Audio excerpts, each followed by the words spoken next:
Good evening from South High School. Welcome to the Prep Football Game of the Week exclusively on CNNSI, Time Warner Cable, Channel 31, Digital Cable 106. Tonight's game is brought to you by KRAB 106 FM, X96.5 FM, and Roadrunner. Prep Football on CNNSI, Channel 31.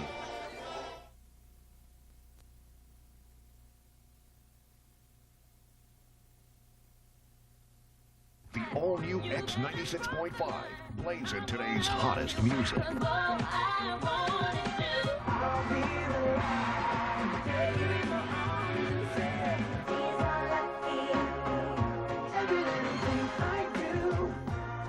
Now with Jamie and Danny in the morning. Good morning, Bakersfield. We're Bakersfield's new morning show. Today's hottest music is on the all-new X96.5. X96.5. Change my online service. They're all the same. This is better. Prove it. How would you like to try Roadrunner high-speed online side by side with your current online service? Dude, let's do it. See how fast Roadrunner delivers sports and music with just a click of a button. You have 30 days to decide if Roadrunner is for you. If not, you haven't risked a thing. No risk is good. Call now and ask how you can get Roadrunner installed for as low as $49.95. At Time Warner Productions, we can make all your precious memories available for viewing for years and years to come. Sit back and watch your greatest moments come to life on your television set as we transfer your most memorable photos to video and set them to your favorite music. Time Warner Productions can also edit your home movies, making several years flow at a quick pace for all to enjoy. With the help of our friendly staff of experienced editors and our state-of-the-art equipment, you'll get a professional product at affordable rates. So don't wait any longer. Call Time Warner Productions for an appointment today.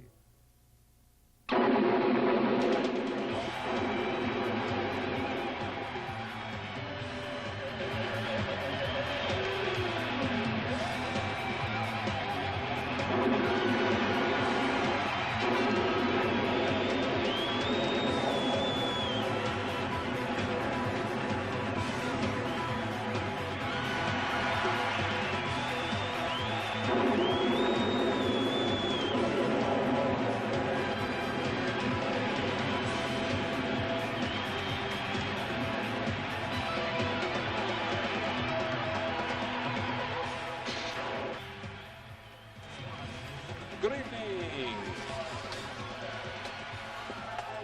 Good evening once again from South High School. Welcome to the Prep Football Game of the Week exclusively on CNNSI, Time Warner Cable, Channel 31, and Digital Cable 106. I'm Mark Heffernan. With me once again is Brian Adams. Yes, we're here tonight at South High Rebel Field and should have a good game against the Bears and the Rebels. Both teams came off of some opening defeats, and probably humbled them a little bit, and they'll be looking forward to getting going tonight. Arvin lost 21-0, and South was defeated 38-17 to a very fine Edison team from the Northeast Central League, who was one of the top teams in the Valley last year.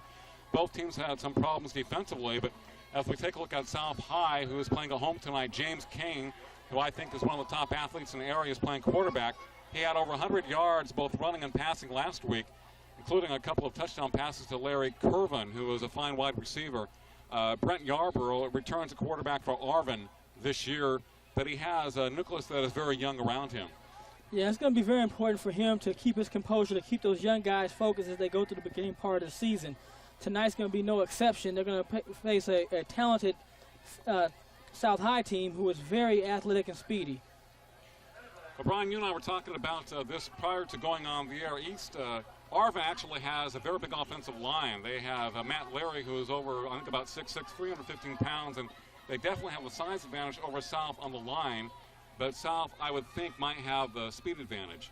Yeah, South, one of the keys of the game is going to be that battle of the line. And for South, they got to do what you see the Florida States doing in Miami with the smaller, quicker lines, use their speed and their quickness to get into the holes quick and cause pressure, put pressure on Yarborough. We had a fine game last week on Time Warner where we saw Centennial come from behind to defeat East 28-21 in a game which East played very well, but they seemed to tire quite a bit in the fourth quarter.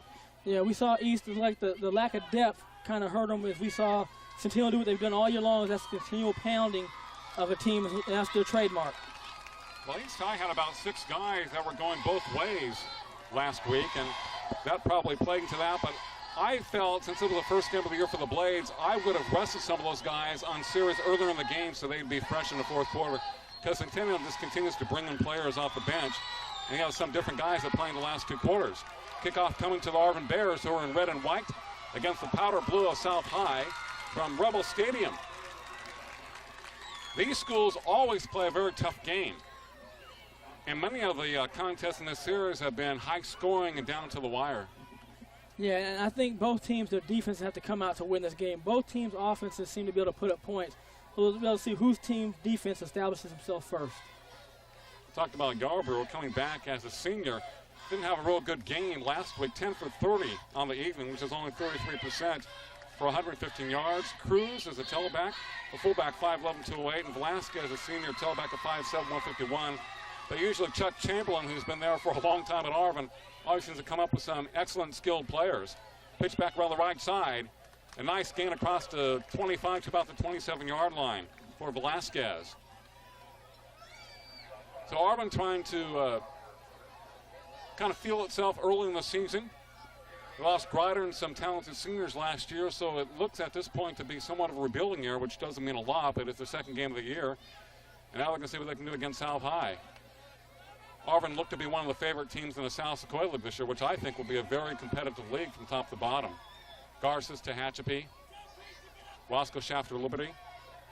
Yarborough's pass complete. Incomplete. Was not held by number 25. That is Perez, who had a couple of receptions for 36 yards last week, just didn't hold on. Yeah, and Charles Allen did a good job of running through on his tackle. He had a good break on the ball and knocked the ball loose. Figueroa is the starting left tackle for Arvin. He is 6'2", 260. Duran is 6'4", 210. The starting left guard. The center is 5'11", 267. His name is Oman. The right guard, Twyford, 6'3", 225. Matt Leary, 6'6", 315. The right tackle for Arvin. Velasquez in motion. Inside handoff. Very short gain, close to the first down, but I think a little bit shy for the Bears. It'll be 4th down for Arvin at their own 30-yard line. Now they're calling it a first down. It's my vantage point. Not too good.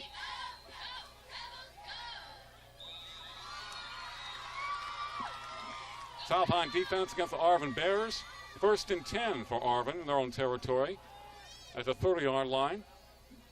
Very warm, muggy evening in South Bakersfield. It was cooler last week. Again, we did at Centennial. 2-step drop. The pass over the middle, incomplete. The attempt for Perez had a chance at it and some daylight. Yeah, and it looks like Arvin's going to work that short passing game that I like so much. They've had 2 passes that were right there. The balls were dropped. And that's what Yarborough's to keep his pace and to keep coming back to his younger targets. As I mentioned, he was only 10 for 30 last week. The receivers have to help out a quarterback. Yeah, that's part of the receiver's job is to catch the ball. And these young men, as they go along through the season, should start picking it up. Perez, slot left for Arvin. Their live formation, Yarborough motioning to Velasquez in the backfield, who moves slot right. Long count, south with a lot of people on the line of scrimmage. Pitch back to Velasquez, coming left. Stumbles. Up to about the 35-yard line. And Mark, Coach Chandler's going to show you a lot of different sets. He's had some guys in motion, came back, hand off to a dive. That time he pitched to us for a sweep. And you got to play the Arvin Bears honest because they will pass and run the ball and mix it up fairly well. It is 3rd and 7 for the Arvin Bears in their own territory at the 34. Yarborough up to the line of scrimmage. 2 receivers wide to the right.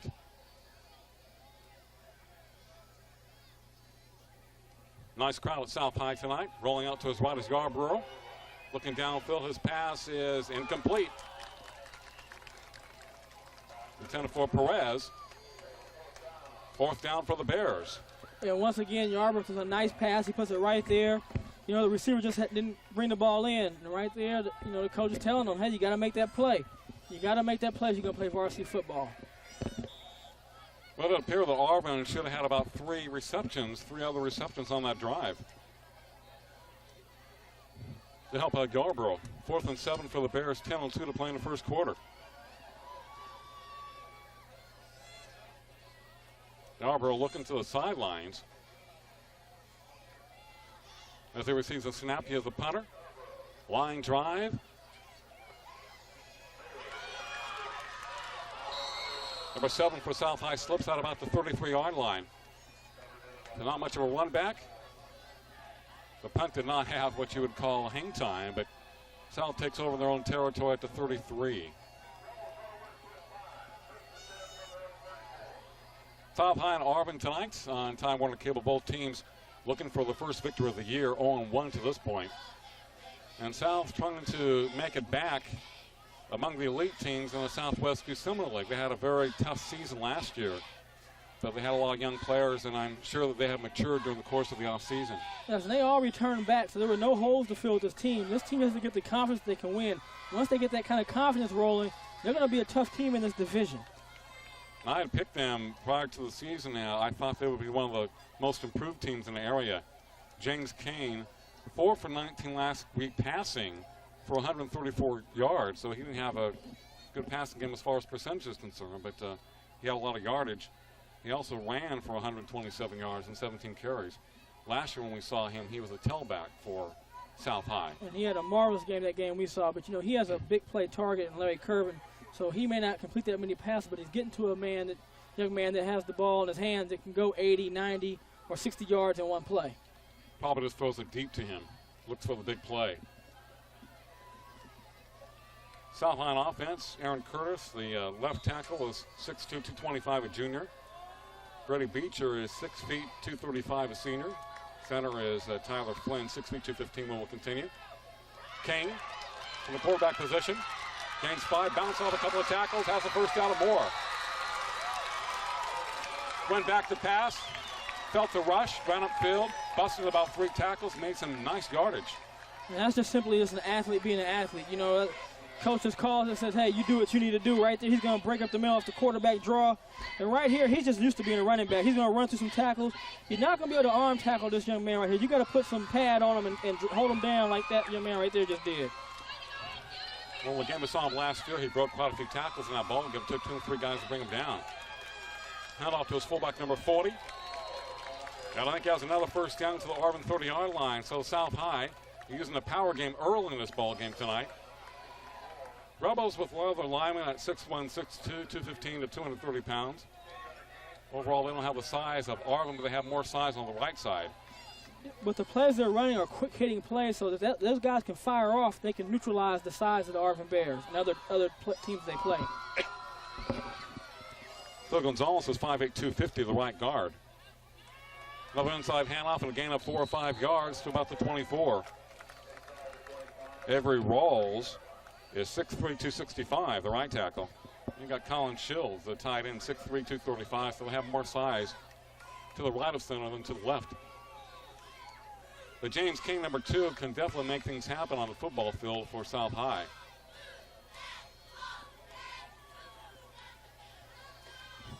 A school that has produced a lot of outstanding athletes over the years. Yeah, South High has a rich history of having some top-notch athletes come out of the school and go on to some great places.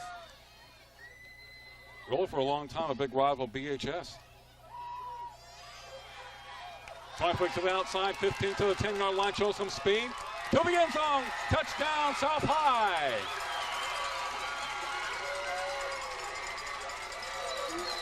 Looks like Darius Key right there. Darius Key slipping tackles and this showing his speed to the left side. Scores inside the left flag for South High. They made it look easy against Arvin in the first series. With the dead ball penalty tacked on a little bit later, probably a little too much celebration on the Rebels, but nonetheless, they're on the board first, and there it is, attacking it off. It's going to be a little bit of a longer field goal, a PAT attempt. It will look like a field goal. Oh, yeah, for sure. It's about a 35-yard PAT attempt from the 25-yard line. And that is number 10 for South. That's Kyle Zimmerman, number 10, left-footed kicker. Definitely kicked it far enough. It's good.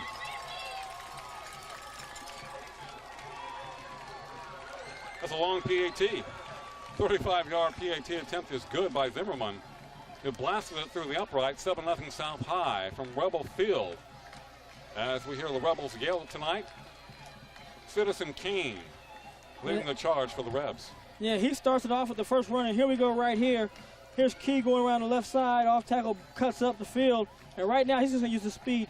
And I think this is the scary thing for the other opponents in the SWIL is they have to deal with the speed of this team. This team has amazing speed all across the skill position players. Most of South's running plays have been up the middle to the right, and this time they come back left, so they're able to lure Arvin into thinking that they were going to run to one side, and they came back the other way. You know, and right now they're just throwing jabs at him. You know, like in a fight, they're just throwing some jabs with these quick-hitting running plays. You know, and they'll look for the knockout in curving, so don't be surprised you see the next series curving gets involved. So Arvin Bears, who have been shut out so far this year, receiving the ball down 7-0. They lost last week 21-0. Trying to get some footing. Velasquez returns the kick, and he is upended across the 20 to about the 23-yard line.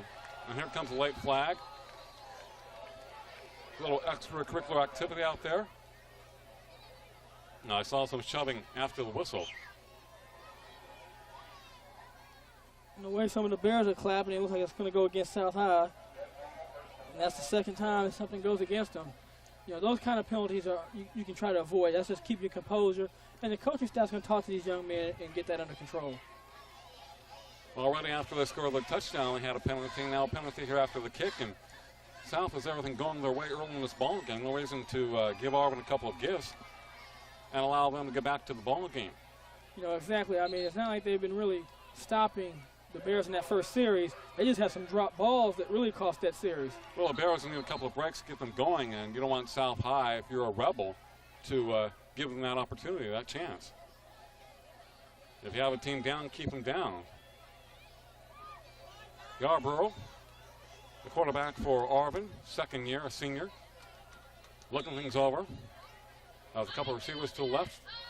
The ball in the middle of the field for the Bears, pitch back. Nothing doing. Number 21 for the Bears, the ball carrier.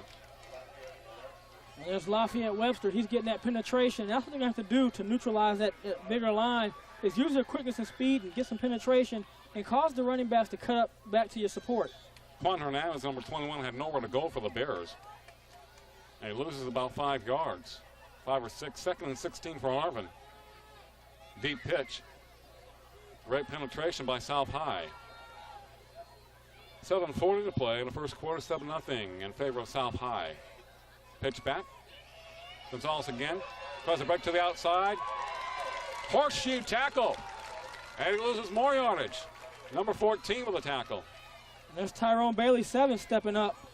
On the other side, I mean, South's ends are just rearing up, and they're like it's a track meet. They're getting down. They're ready to go like they're getting a you talked about the speed, yes. In the relay. So, I mean, these guys are just pinning their ears back, and they're coming. South defensively with Anthony Bull, number 1, Darius Key, number 23, the safeties. The corners, Anthony Jones, 25, Tyrone Bailey, number 7. A lot of speed on the D for South.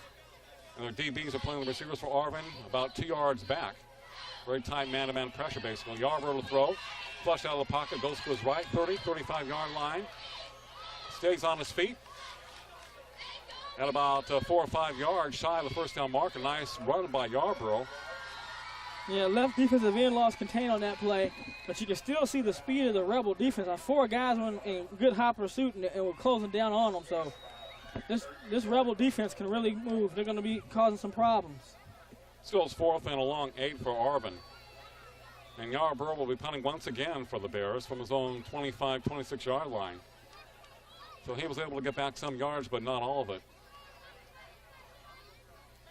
South High with a couple of guys back deep. Line drives it. Number 7 for the Rebels, and he goes down immediately to the 30-yard line. Yeah, and that was good coverage right there by the Bear special teams. They got down on a low kick, which usually is trouble in a return game. But they covered it nice and didn't give up any yards in that return. Bailey, the return man for South High. Yarborough has not been able to get his punts up in the air, but he's been fortunate they have not been returned by South High. The Rebels 7, Arvin nothing. Midway through the first quarter from South High School. Mark Heffernan with Brian Adams in our second game of this season, 2000. Madison 10 in the East last week in a very thrilling ball game won by the Golden Hawks 28-21. They had a fantastic second half. Out and up pattern. Arvin looked like he pushed off. Catches the ball at the 45. He's going to take the distance for South High. My initial think was that Arvin pushed off on the defense. We'll see what they call. It looked like it from us, and they might be calling it. We'll have to look at the officials. As you know, he's very tall, about 6'2", 6'3", so he has the height advantage on the DBs. Yeah, but now he's tall. Take advantage of it. Swerving Arvin can flat out run. Yeah. I mean, he catches that ball and takes off and then jogs away from everybody. Kind of reminds me of Brian Poley-Dixon of UCLA with long strides. No? Oh, they call in defense, so touchdown Arvin, but there's the knockout punch. I mean, this team has the pieces. If they can keep their composure and continue, they're going to be a nice team at SWIL. I'm sure that play worked a couple of times last week because 2 touchdown throws were to Arvin from Kane. He had 134 yards passing, only had 4 completions. So Arvin gets burned by that. He beat double coverage. 13-0 South High. And they try to add to it. Zimmerman. The regular kick. Misses it wide to the left, so he connects on one from 35 yards away. Misses this one, a short regular PAT. Just kind of scuffed it. Well, on that one, Mark, I was watching it here, and it was a little bit of a bad snap. But right here, he's going to throw the ball up. Arvin right there, waits on it. Looks a little push off. They call on defense, but right there he cuts back. And with his speed, they're not going to catch him. And right now, he's just in cruise control. He's not even out of second gear right now. He's just cruising around. Yeah. He's not going to pop it in 4th or 5th yet.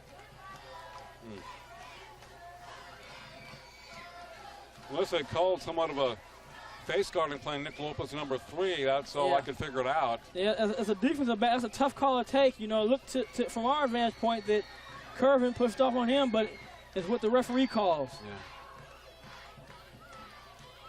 And Arvin could use a couple of breaks and didn't receive one there, so they're down 13-0 on the road. Chuck Chamberlain trying to get his team in gear against Steve Falk and the South High Rebels. Steve was fairly pleased with their performance last week, the Rebels, even though they lost. Says he has a lot of hard-working kids this year. They like each other. They work well together. You know, and that Edison team is one team besides, I think, the Drillers that can match up athlete versus athlete-wise. So a fumble on the kickoff. South High says they have it at their Arvin 37-yard line. We'll see what the officials say. They say the man's down, so it'll be first down Bears. So Arvin this year has caught 3 touchdown passes already. That one has some distance. If you're a Rebel fan, you can expect to see a lot more of that.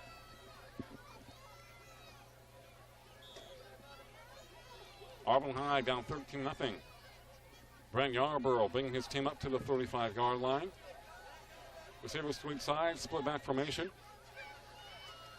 South looking for the run. Inside handoff, gains about 4 or 5 yards off the left side. Yarborough trying to set up the South High defense, hopefully be able to establish some consistency on the ground so it will enable him to throw the ball, at least play action. And this Zimmerman getting some coaching tips right there about kicking his PAT. Well, his first one was beautiful.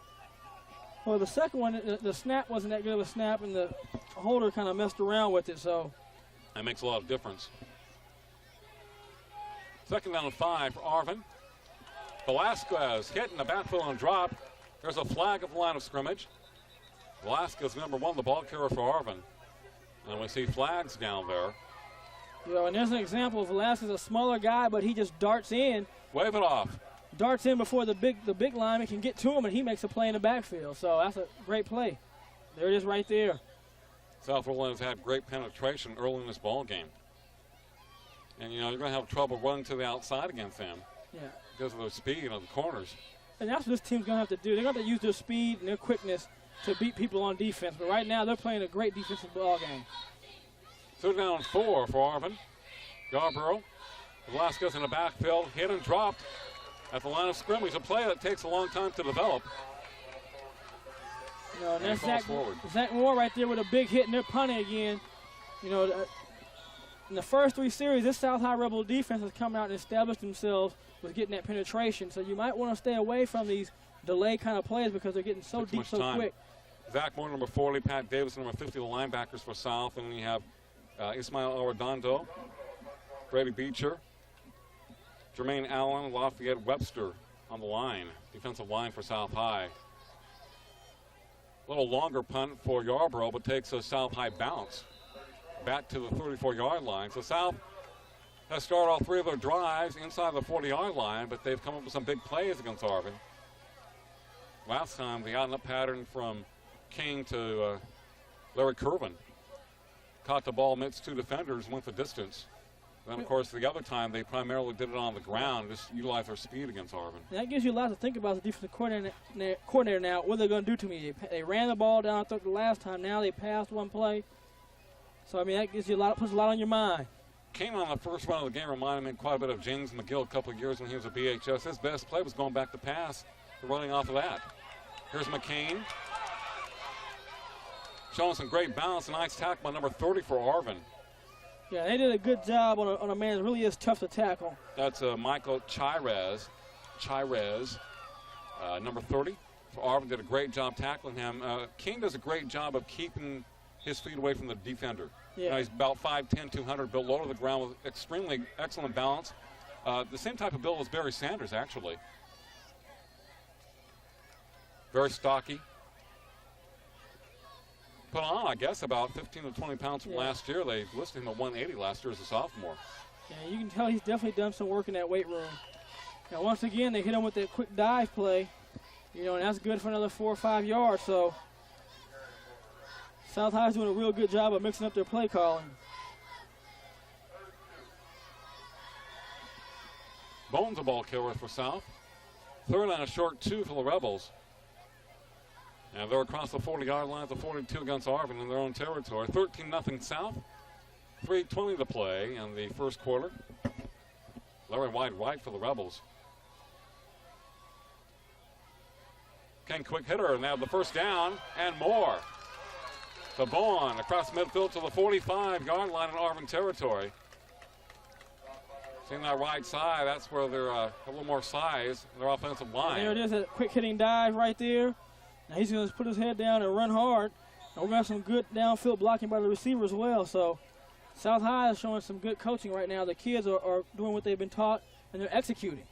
Remember in their first drive, they ran successfully up the middle to the right, then scored coming back the other way. And the second time they had the ball, the long pass play. So they're showing a lot of versatility on offense.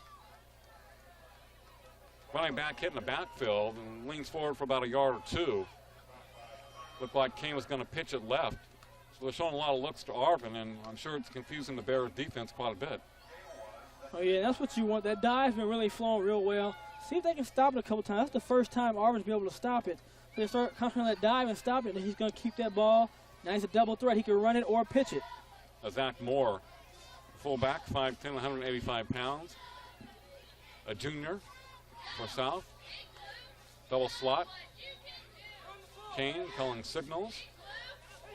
He's going to run it from the quarterback position, hitting the backfield. Is able to dive forward back to the original line of scrimmage. So Arvin, I should say, they remind me of East because of their colors, but great penetration by the Bears defensive line on that particular play. Yeah, Arvin had 2 good back-to-back defensive plays. 3rd and 9. This one they have to be really careful and watch what they do with Curvin, because one-on-one, if he's out there one-on-one, I think that's a big mistake by the Bears. I kind of look for them to pass on this play, too.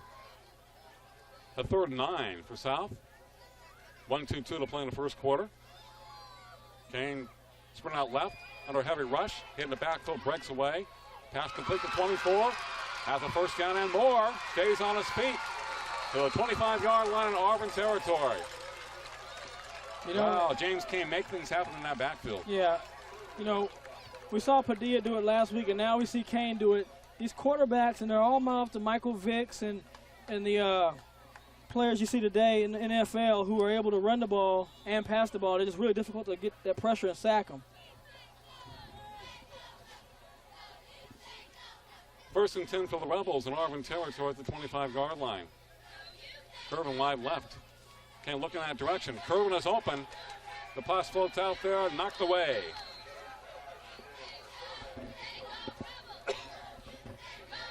You know, that was a good call.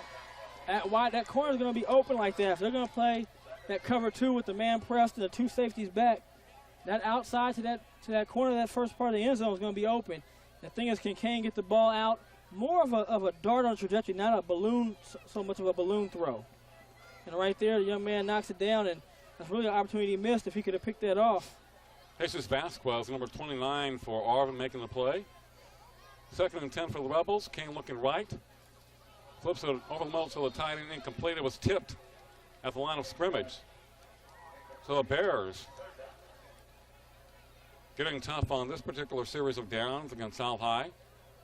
It is 13-0 Rebels here late in the first quarter. And they're showing all the stuff against Arvin tonight.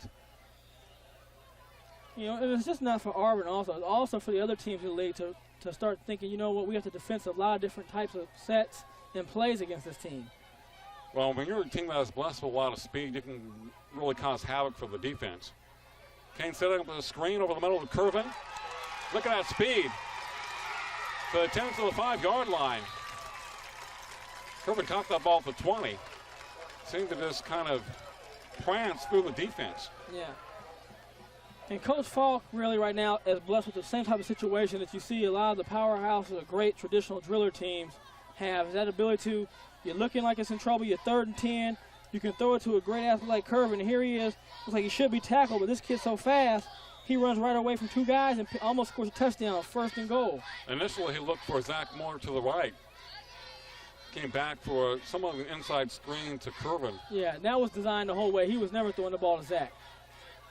Kane on a pitchback to number 12. They had a chance to get him down to the 9-yard line. He gets back to the 6 for South High. 2nd and goal for the Rebels as they try to add to the 13-0 count. The first quarter coming to a conclusion as Kane looks to the sideline and head coach Steve Falk. After 1 quarter from South High School, it was the Rebels 13, Arvin 0. You're watching the Prep Football Game of the Week right here on CNN SI. Time Warner Cable Channel 31, Digital Cable 106.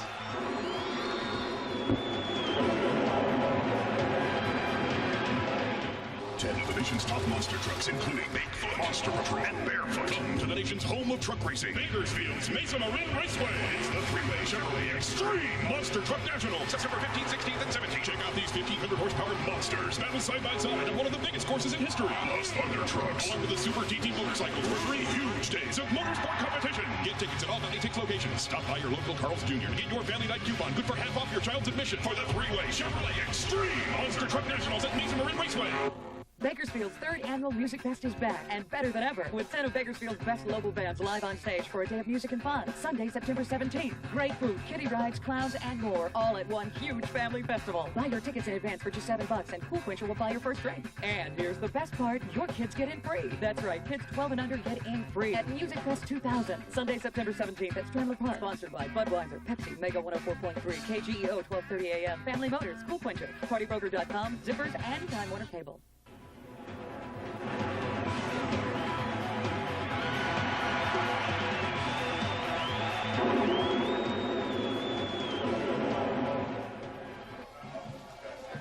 And next week, Brian on 106.1 Crab Radio and also on KKXX. That's 96.5. I will be featuring the Game of the Week, about a 60-second preview of the Game of the Week on the radio on those 2 radio stations next week. All right, we'll have to listen up for it. Just kind of hyping it up. I don't know what time it's going to be on, but I understand that is part of our great collaboration with those 2 radio stations, and I believe their vans are going to be out at the games. Probably starting next week when we have Garces at North. The Rams at North High next week.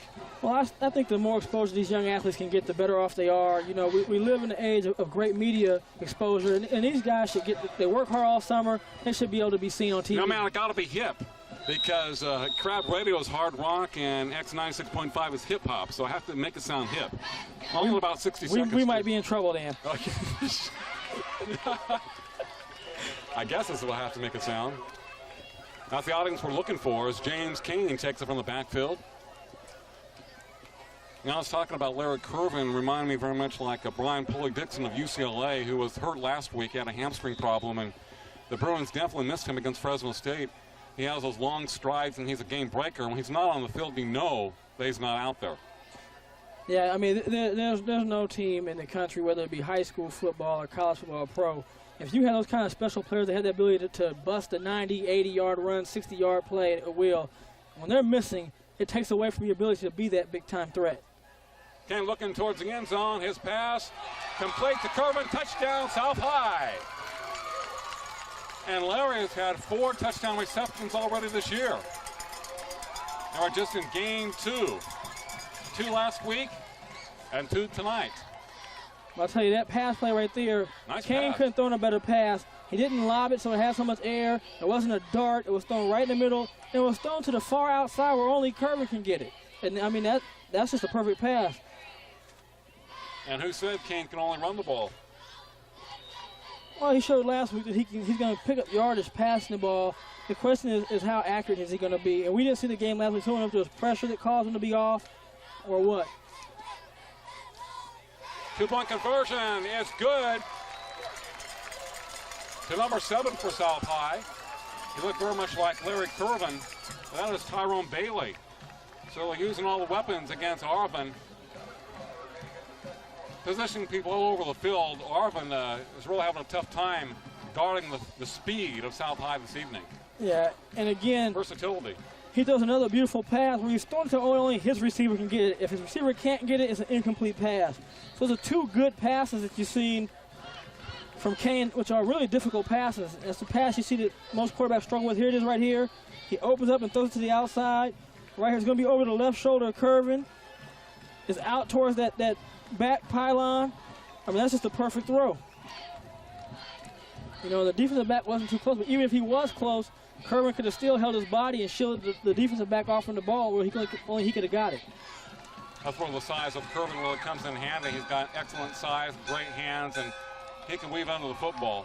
There's a situation where a receiver makes a quarterback look good, and you have to make catches for a quarterback. Yeah, that gives them confidence. Yeah, and I think the thing I like that I'm seeing with the Rebels this year is they're really excited about playing, but they're really happy for each other. They're coming off the sideline, high-fiving each other. And that's going to be the camaraderie they need in that team chemistry to be successful. 21 for Arvin takes a kickoff, has a nice run back to about the 40-yard line. That'll be Juan Hernandez, who's had a couple of carries tonight for the Bears. So they are down 21-0, and there's an injured Bear on the field. And out come the Arvin coaches. Arvin with red pants, white jerseys, moving left to right across your TV dial. And South in their traditional powder blue and white, they're right to left. Yeah, that gave him some of the best field position right there. But you know, you hate to see this. You hate to see anybody injured. Hopefully he can get up and he'll be okay.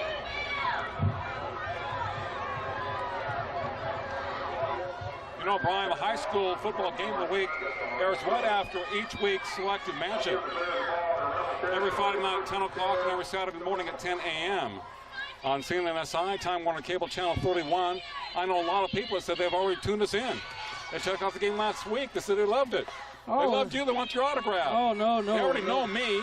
No, nobody wants his autograph. It's not worth anything. So who's that guy that works with you? But, you know, I think that really is good that when you play right after the game, you can be at the pizza party we said last week and enjoy some pizzas and relive the moments of the game. And laugh about what we say. Well, they're going to do that anyway. And we can't roll back the tape. But if you would like a duplication of tonight's game, contact Time Warner Productions at 322-1941. 322-1941 for a tape duplication of tonight's game or any game that we play. Next week we'll be at North High where the Rams take on the Stars. Arm on the ball, 1st and 10. Velasquez gets back to the line of scrimmage, which is the 45-yard line in South High Rebel territory. Already South High 21, Arvin nothing, with 10:5 to play in the first half. It has been all Rebels yelling tonight so far. On both sides of the ball, which I know has to make Coach Falk feel really good so far in the first half, but you still have a lot of game left to play. And this is the best field position that we've seen Arvin have But seems like every time there's a penalty against the Rebels, they come back with big plays and kind of negate them, which is very good for them. But you don't have those penalties to begin with. Well, Arvin has to create their own breaks. Garber rolling to his right, pretty heavy rush, throws and it's hit hard, picked off by South High.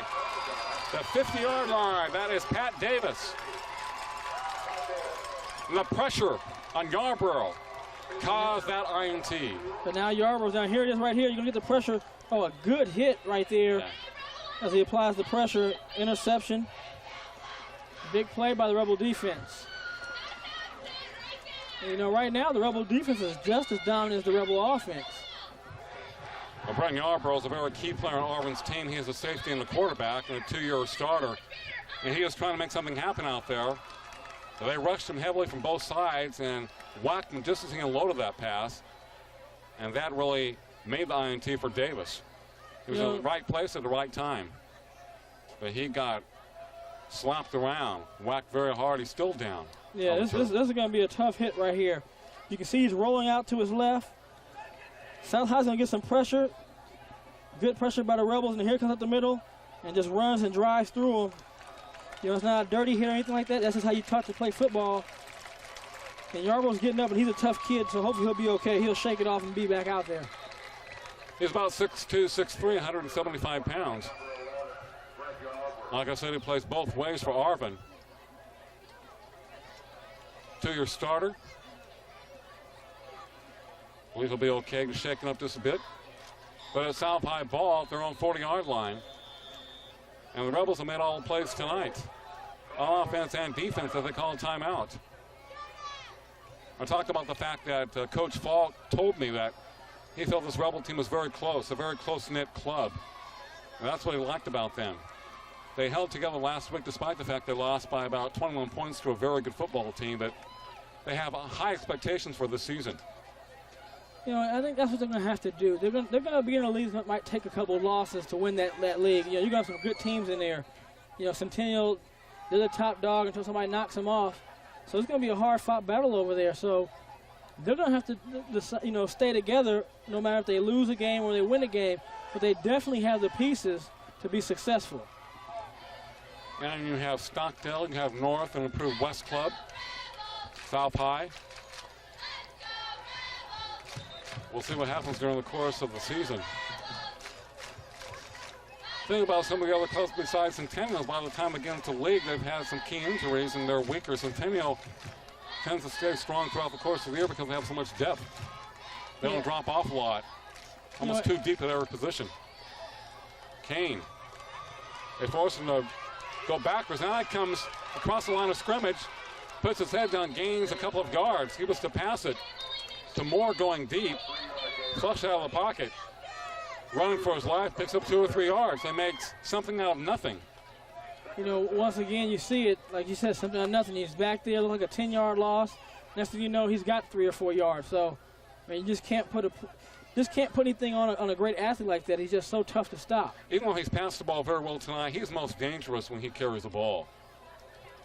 Well, if he keeps throwing the ball the way he's throwing it with the accuracy, he's going to be a good two-way guy to be able to have to stop. And there's that quick opener. And that has worked very well tonight. Number 40. And that is Zach Moore. And he has a first down for South High, I believe, unless they're going to have a measurement. And they are in Arvin territory at the 49-yard line. That quick opener to the right side. South offensive line gets off the ball very quickly. They've run very well to the right. They passed effectively this evening, South. They can run wide left to right. Of course, King, he does pretty much does it all back there, QB. Number 10 on the reverse. Gains about 2 or 3 yards running right to left. South High showing a lot of plays this evening. And once again, Mark, here it is. It's like they're stuck in the backfield 3 yards. They pick up 3 yards. So, Hey, Zimmerman does more in kick. Number 10. The ball carrier that time for South High. So the Rebels looking very good in this game tonight. 2nd and 7, 8:35 to play in the first half. It is South 21, Arvin nothing. And Arvin has not had an answer for anything the Rebels have thrown at them this evening. And they have thrown quite a bit. Kane runs to the running back, and he still gains about 2 or 3 yards. The blocking is so good up front, Brian. That is what's making it happen. That was Darius Key. 23 the ball Right now they run to each other. But watch the explosiveness of Darius Key. He can still hit that hole and pick up some yardage. Key has a lot of speed, very explosive. Curving, Kane. I mean, you just hand the ball off to somebody who's going to make some plays. So quick off the ball. They're 5 yards, just like that. Very explosive, great acceleration. Looked like another mix-up. Kane gets in the backfield and dives forward. It looked like he turned around and handed the ball off to somebody. Nobody was there, so they've had some miscommunication on the last 2 plays. Yeah, and that's something they'll go back and work on. And that's what you're going to see again early in the season. Teams not really communicating all the way and firing all cylinders. And for South, it is 4th down, 4th and about 3. They're in Arvin territory at the 42-yard line. We'll have everybody stacked up. King hands the ball to Metal. South, they have the first down. I'm not sure what Arvin thinks. It's at about the 40-yard line. Might be inside it. It depends on the spot by the officials. We're going to see the chain gang. They get a chance to be on the TV tonight. Close, up personal. Here's your guys right here. You love to call them, don't you? Oh, yeah. That was Bailey, the ball carrier, number 7. Well, they deserve some TV time. Well, they're about to get it. Here they go. I remember last year, a couple of years ago, I think we had about 5 measurements like this in a particular ball game. I think it was a BHS game. Well, it depends on the spot. And I believe Arvin held. So the Bears defense rises to the task and stops the Rebels on the series.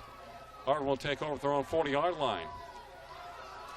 So a good defensive stop by Arvin. Helped out by a couple of plays which feature miscommunication by South High. Poor execution. The South High has been able to make something out of nothing tonight, as we have said. And Arvin has a chance to hopefully do something on this drive and possibly get on the board. Yarborough back into the game for Arvin, the quarterback. He was hit very soundly the last time from the INT. He's faced a lot of pressure this evening. Even Brent needs a little help from his receivers in this game if he throws the ball. They just cannot generate any offensive production up front against South High.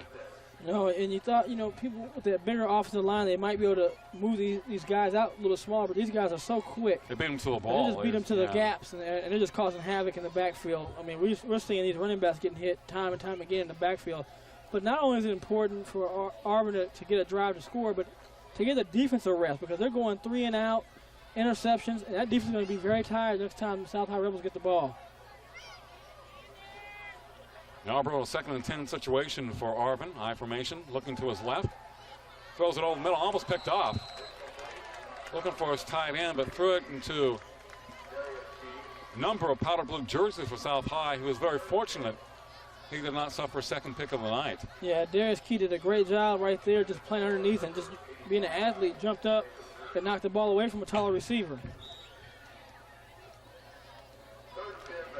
Arvin's in the kind of situation where they're almost trying to force something to happen now.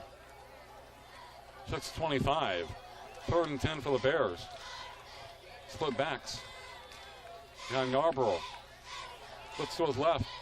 The pass complete. Close to the first down marker at midfield. Perez for the reception for the Bears. And that time Perez caught the ball. But Mark, that's the pass play that I really like to see, especially the high school level play, that quick 3-step, get rid of the ball. It eliminates the pressure off of you. And also, if teams are playing off you 8, 9, 10 yards, they can't stop that. I mean, they don't have enough time to stop that. On that one, he just took a step and threw it. And a receiver on some of those plays has to know he's going to get hit. at times, and he's got to hang on to the ball. You're kind of throwing underneath the defense. 4th and short for Arvin. Yarborough running back to have the first down and more. Number 34 with a 5-yard pickup for Arvin. So the Bears showing some power on that particular play. You know, and that's what the Bear Lions do. They have to establish themselves right now and say, you know what, we're not going to take any more of the penetration. We're going to tighten up. We're just going to blow them off the line. But one thing you can do to offset this speed and quick hitting is you can change the snap count. You can go on 2, 3. Roque Cruz, the ball carrier. And picked up about 5 yards for the Bears. Power running to the right. 1st and 10. South High 45. There he goes again to about the 40-yard line. So Cruz, back-to-back runs of about 5 yards apiece. It's like a little bigger running back. Yeah, he looks to be a little bit bigger. And right there, Cruz was hitting the backfield again, but he's such a bigger back. 5'11", 208. He could run through the tackle a little bit better than some of the smaller guys. And Velasquez is about 155.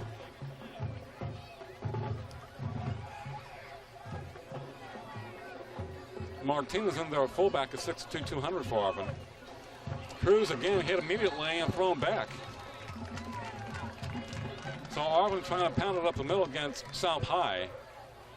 4:40 on the clock in the first half. Arvin has nothing. South High has 21. The Bears will like to get something on the board before intermission.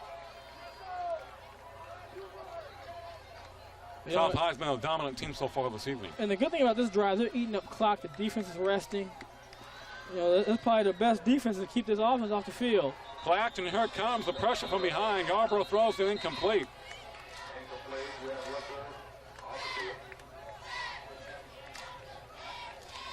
Was that a delay of game against Arvin? I don't see a flag. But they blew the whistle. Timeout. Timeout was called. South High called a timeout. Well, he was hit pretty good from the backside, Yarborough. The pass intended for number 22, Joe Colon, for the Bears. Good pressure from the outside. Arvin never blocked that defender. No, they didn't.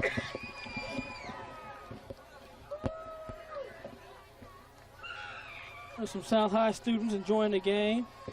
Their team is winning right now, 21-0.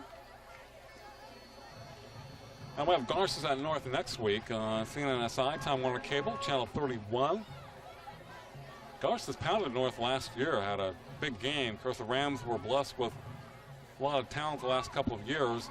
Unfortunately for them in the playoffs, they ran into Dos Pals. That's been kind of the scenario for Garces in the 90s. They've had to go through either Dos Pals or San Joaquin Memorial. And they have come up short. They won 4 consecutive Valley titles in the mid to late 80s, but in the 90s they've had a good enough team to get to the semis or finals, but not to win it. Yeah, those teams in the late 80s were really blessed with some good players. Mike Lewis, Kevin Bede, John Anton Giovanni, the Blues Brothers. Blue Brothers, yes. I mean, you know, Josh Tobias. Valpredo. Remember him? Yeah. And Gino Valpredo. Get a 3rd and 7 for Arvin. Bootleg. Yarborough will keep it to the 40-yard line. 35. And close to the first down marker. Once again, it depends on where they spot it, as he's on the far side of the field. They're calling it a first down. Yeah, and that's the second play we've seen where he's been able to get around the contain. And they're calling it the first, like you said, so he did a good job avoiding the rush and then picking up the first down. And as I mentioned, he got hit hard in that last play, which didn't even count, and of course was pummeled on the interception. So South High's putting a lot of pressure on him. You know, that's what you want to do. Even on the pro level, you see it.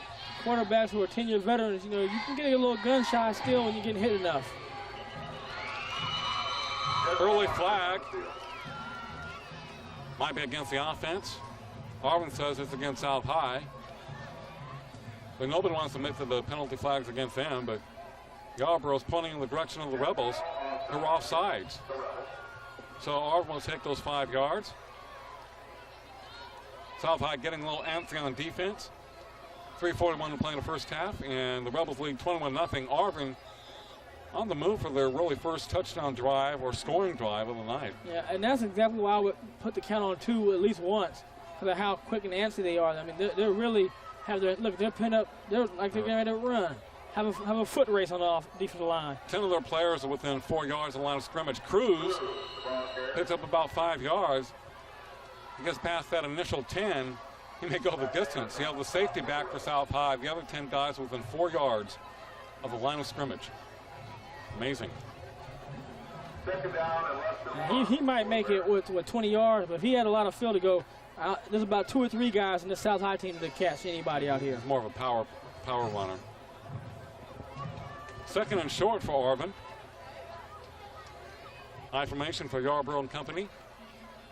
Welcome to his tailback, hit the back foot and thrown for a loss. 66. Beecher.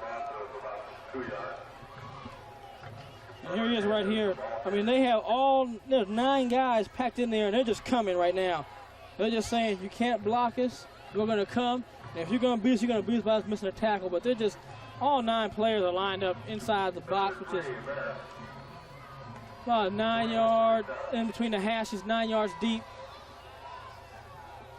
They're calling it 3rd and 3 for Arvin. Yarborough looks to the left side. Here comes the pressure on the other side. Pass complete over the middle. First down and more to the 20, 15, 10. It'll be a touchdown for the Bears. Touchdown reception for Arvin, number 25. That is Perez, a junior, for the Bears. And right there, Mark, that was a great play call. They caught him pressed up with all 4 men. There was nobody deep. The defensive back covering that corner gets picked off by the blocking. He catches the ball, and he just runs. There's nobody out there. Everybody else is covering a man, so your back is turned. By the time you can see a guy running, he's almost 5 yards from the end zone. Well, that was an excellent touchdown drive for the Arvin Bears. As they get on the board. Nice throw by Yarborough, facing heavy pressure from behind. Perez with a reception showed great speed, splitting through the South High defense. And the PAT is a line drive. It is good. So the Bears back into the ball game. It is South High 21, Arvin 7. 2:03 to play in the first half. And here it is. It's just a quick receiver screen. It was made real popular by Miami in the 80s when they had their great championship run. Right there, the defensive back has to go around a blocker. That little area he has to go around, just like a basketball player coming around a screen. It's just enough time to get the ball. The man can't make a play. And other guys are playing man-to-man, so you're following your guy. By the time you realize he caught it, you turn around, he's knocking on the door for a touchdown. So again, that's a great play call against that defense. That defense is not designed to stop that play. That's a very tough play on the defensive players.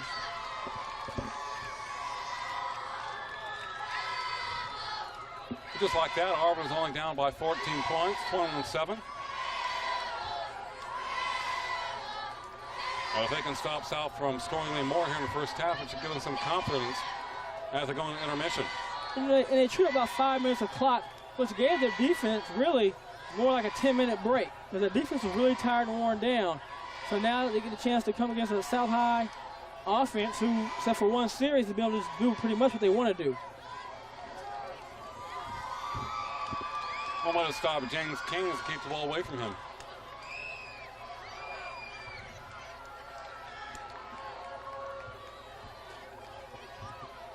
Arvin will be kicking it off. 2:03 to play in the first half.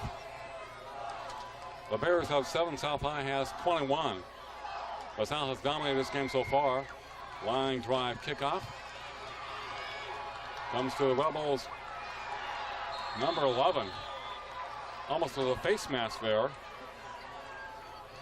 Roberson for South High, the return man. Takes it out to about the 30-yard line. First and 10 for the Rebels. At their own 32. As they look for more here in the waning stages of the second quarter from South High School. On the Prep Football Game of the Week. On CNSI, Time Warner Cable Channel 31. Digital Cable 106. I have a few friends that do watch the games on digital. We even look better on digital than on cable. Well, anything can help me. Woo! Kane on the rollout. Looked like it was about to pass, and of course came back upfield. It feels the pressure to the outside. Runs for about 4 or 5 yards. mentioned about James McGill, who has played very well for Bakersfield College last week. Now safety for BC. He redshirted last year. He originally went to Fresno State, but he was a quarterback and a safety to BHS a couple years ago on that team that lost to Clovis West in the finals. And a big play for him against Clovis West in that championship game was going back to pass, filling the pressure, and then running. They could not tackle him in that game. And you know, that's a big play for a lot of quarterbacks who have the running ability. You know, that's what really gets the notoriety, is their ability to run. And when they can start throwing the ball a little effective, which like he did that year, you have to worry about that pass just that little bit. It makes their running ability just that much greater, and then they can really exploit you. He really improved a lot as a passer during the course of that year, because the first couple of games he really had some problems. No question about it, he was a good athlete, but he combined his running ability with his passing ability and became a very effective quarterback, an excellent athlete for BHS. And though I felt all along his best position eventually would be as a defensive player. Yeah, and you know, quarterback is a tough position to play. You know, sure. You have to have so much going on. You have to know all the assignments of the linemen. And when you go to the next level, you have to be worried about blitzes and the different packages. The 2-for-1s where I blitz in a man and drop a guy, and I bring in your running back. You gotta know that the hot is off, and now you can go back to your read. So there are a lot of different things that a quarterback has to know as you go into higher levels.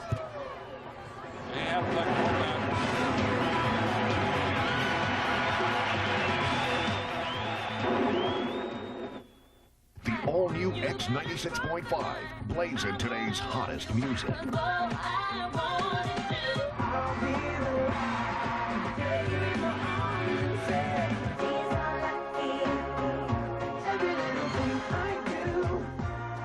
Now with Jamie and Danny in the morning.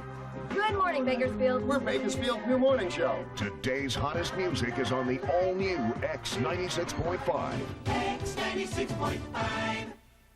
High-speed online service, honestly, will I notice the difference? Trust me. Don't like change. How would you like to try Roadrunner side by side with your current online service? On your mark. See how quickly you can find what you want with just a click of a button.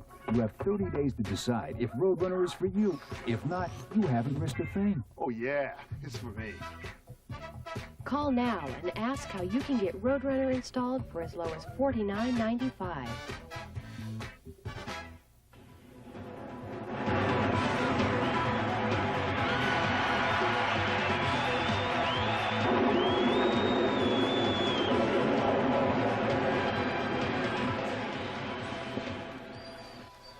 .134 to play. In the first half, 21-7 in favor of South High. Run a reverse to Curvin. Hit the backfield and thrown down. Larry Curvin with a couple of TD receptions tonight for South. He has 4 this year in only a game and a half. Yeah, and I looked at for him, he's going to be a guy that has the potential to score 1 or 2 a game. You know, depending on his matchup and who he's going against. I have a slight suspicion that Arvin will play better in the second half. Well, I think their defense began to generate a little more optimism late here in the second quarter. They got the touchdown. It seems like they're playing a little more passion now. No, I think they're a little refreshed, too. They're not tired. You know, the first series, they were driven on, kind of pounded on. Second series, they scored real quick. Third series, they gave up a touchdown. You know, you're on that field a lot in this kind of heat. You get tired early game. You're not all the way in condition like you will be in the middle to late part of the season. So they've had some rest, and they're showing right now they put 2 good plays back to back. Zimmerman is practicing his punting on the sidelines for South. Had a 35-yard PAT that was successful after their first touchdown for South High. 1:11 to play in the first half from Rebel Stadium. The crowd is somewhat quiet now. They haven't seen a big play by King or Curvin for a while. We'll see your horses. King, straight drop back. Now he runs on the draw. Breaks a couple of tackles, has a first down or more. James King to the 47-yard line. He's so dangerous on that play. You know, and again, that's what we're talking about. With that passing, with his passing ability showed tonight, that's opened it up. It's 3rd and long. They're all really thinking about that passing attack. You don't get as many people putting the pressure. He breaks through, picks up a first down. We talked about how much bigger he is this year, Brian. Mainly in the legs, if you look at him. 25 pounds from last year. and moving against South High. They had a man in motion. I think the tight end to the left side moved. He's contending that Arvin was offsides, but it's against the Rebels. Yeah, that situation on the offense, you know the count, what the count is. You should not be going. Even if you couldn't hear him, you can see the ball. Very warm, muggy night in South Bakersfield. 41 seconds to play in the first half. Kane rolling to his right. Here comes the pressure. He'll run it again. Slides in and out. Gets close to the original line of scrimmage. Does a great job just getting that far. Boy, he's so slithery, and what a power runner he is. Clock is winding down here in the second quarter. It is South 21, Arvin 7. In a non-conference game. Kane throwing it deep for Kervin, has him open on the right side. He's got it for 25, breaks attack to the 20, and thrown out of bounds on the 12-yard line. Another great pass play from Kane to Kervin. They continue to make things happen. You know, with 2 seconds left, and Mark, you said that, you know, you haven't seen him play in a long time. Here it is. He's going to throw it up. And this one is much better. It's not hanging as much, and it's out where only he can get it. The safety has to be alert right there. He's hit you already out there, had one knocked down. You got to cheat out there and take that away from him. You have to discourage that. If they're going to catch it, make it be a miraculous play where he jumps over you like Randy Moss. Nick Lopez came up late on the play for Arvin, number 3. Kane throwing it for the end zone. Kervin, touchdown, South High! The third touchdown reception for Kervin tonight. And probably a penalty flag against South for too much celebrating, even though it doesn't look like it was that much to me. But they're kind of tough on those things these days. And tonight, I think South got dinged on a couple that were a little ticky-tack. You know, I don't think they were really... And the NFL, they're not letting the Rams do their Spider-Man routine after their touchdowns. No, they're not doing the bob and weave anymore, but they just kind of freeze on you now. And the Rams score a lot, so, you know, they have opportunities for a lot of touchdowns, so do their opponents. But again, beautiful pass from Kane to Kervin. The more he does it, the better he's going to get. And right now, he's learned the proper height to put the ball on. He has the room because Kervin's a good job lining up tight. He has the 2-deep coverage, but the safety's so far inside on the hash, he can never get out there to stop that pass play. He's got to cheat on that because they're not even looking to throw a tight end down the middle of anybody else. Take it away. Well, the clock has virtually run out here in the first half, and South will try the PAT attempt. Zimmerman from the 25-yard line. There's another 35-yard attempt. It is good. He likes him from long distance. The second one tonight from that area. At halftime, it is South High 28, Arvin 7. Wow. You're watching the Prep Football Game of the Week right here on CNNSI, Time Warner Cable, Channel 31.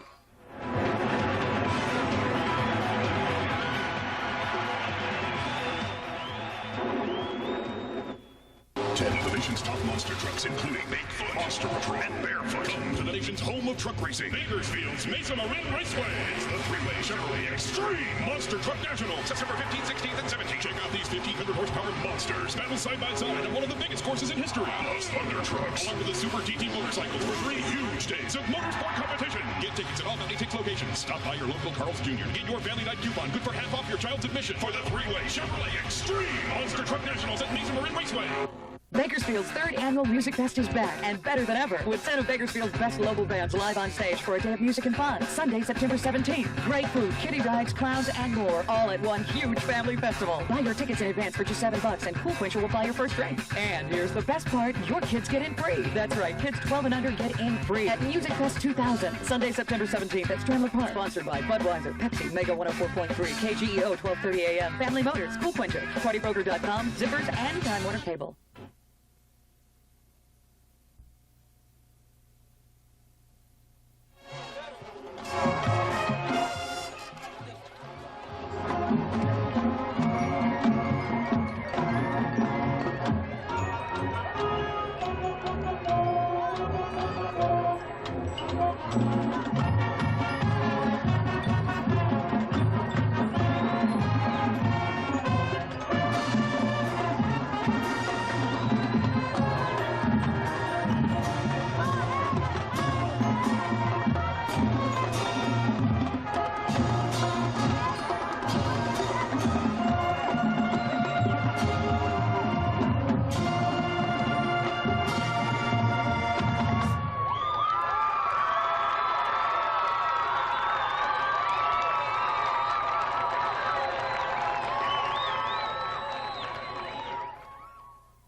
Change my online service.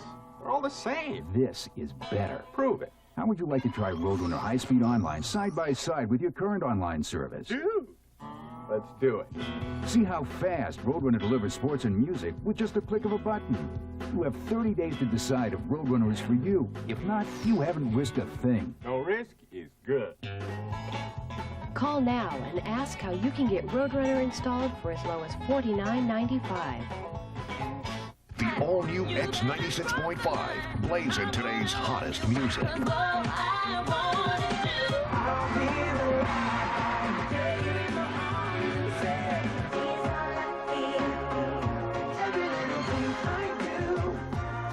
Now with Jamie and Danny in the morning. Good morning, Bakersfield. We're Bakersfield's new morning show. Today's hottest music is on the all-new X96.5. X96.5.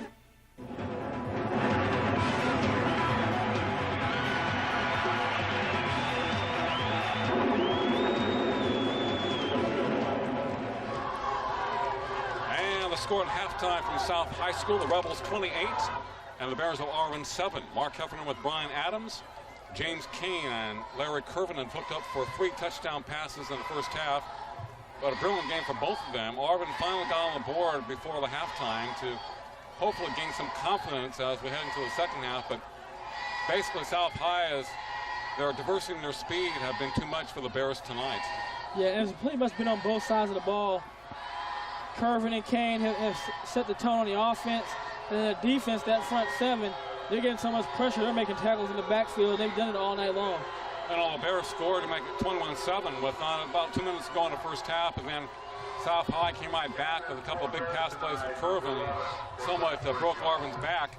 Arvin feeling good, only being down by 14, and then they give up the score right at the conclusion of the second quarter. That has to be somewhat demoralizing to them. They worked really hard to get that one score. And I think South High's getting the ball back too. So, well, South High can score so quickly. Yeah, and that's the kind of team that's really dangerous. I mean, when a team can score that quick, you work hard, you chew up the clock, you get down, like you said, 2 minutes left, you're up down 14 points, and then within 2 minutes, 3 big plays, and now you're down 21. Larry Curvin at this point has 5 touchdown receptions already this year in a game and a half. And James Kane has thrown 5 scores. Not bad for a guy who most people think is just a runner. And tonight he showed that he really throws a nice ball on that deep ball. So he had that one that was kind of floated on, but for the most part, he's getting the ball out to where only Curvin can catch the ball. And that's the key to that pass. People are afraid to throw the deep ball because the percentage is low in interceptions, but when that ball is thrown in the right spot, the only person who can catch it is the receiver. And Curvin always seems to be open, whether he's going single coverage or double coverage. Last week the talk was about Chad Hitchcock to Tyler Smith of Highland. They hooked up for a number of yards against Garces, but tonight so far it is Kane and Curvin, and they're matching those guys as far as yards and big plays. The South High also has a running game. Yeah, South High really is mixing up. Their dive play is working real well tonight. Kane's improv, as well as the design draws they're calling for. He's firing on all cylinders tonight. So it's really going to be hard to stop a team with that many weapons when everything's clicking. Now the key tonight is how will South High play in the second half? Can they maintain their excellent play in the final 2 quarters? Well, sometimes when teams get up on another ball club by 3 touchdowns, they have a tendency to let down in the second half. If South wants to make that move to the upper echelon in the league, we're going to have to come out right now and turn it up and take the game out of control right away. Arvin, you just want to keep trying to get in it, get your defense. Hopefully you can stop and get them 3 and out, get the offense back to the ball, and maybe they can put some more points on the board. South High will take it. Pitch back to Curvin on the left side, 20, 20. Look at that speed to the 30, 40-yard line. 1 man to beat, midfield 50. He's going the distance, Brian, to the 10. Touchdown, South High. Wow. Just explosion.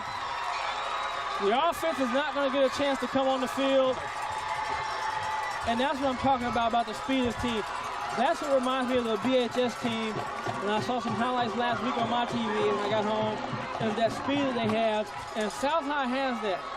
With these big play capabilities, you are never going to be out of a ball game if your defense can keep you in it, because you can strike just like that.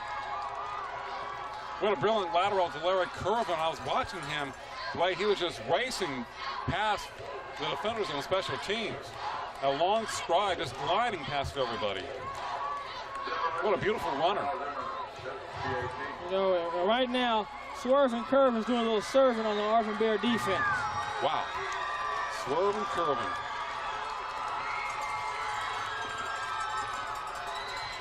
High snap. Zimmerman gets it off. It is good. It wasn't pretty, but it was successful. As Curvin electrifies the crowd at South High tonight.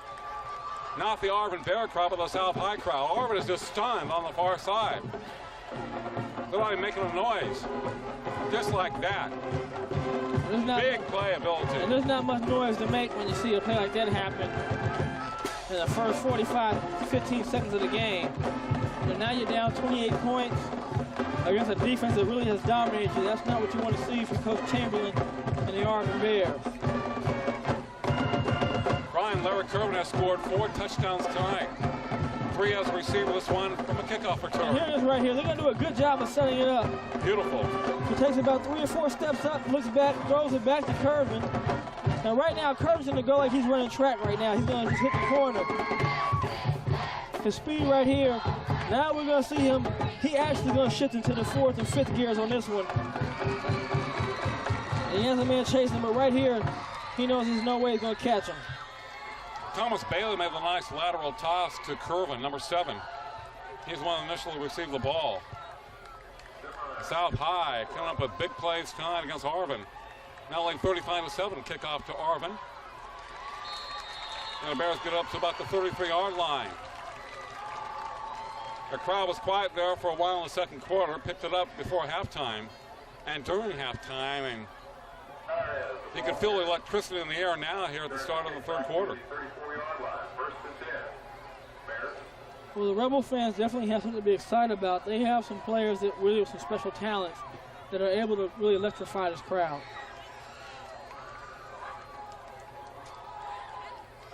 And they're still talking about that play. Brent Yarbrough, quarterback for Arvin. Looks back at the I formation. Play action. Pressure coming from both sides. And he'll be sacked at the 24-yard line. Unloads the ball. That probably will be called intentional grounding against the Arvin quarterback. He should have taken the sack. And that's one of the worst penalties you can receive. If you lose that down, too. Lose it down on the yards. Now, again, that's what I was talking about pinning the ears back. Lafayette Webster, once again, he's just lining up and getting set, just taking off as soon as the ball snapped, and he's the one that got there first. Caused Yarbrough to step up, and then they finished him off with a sack.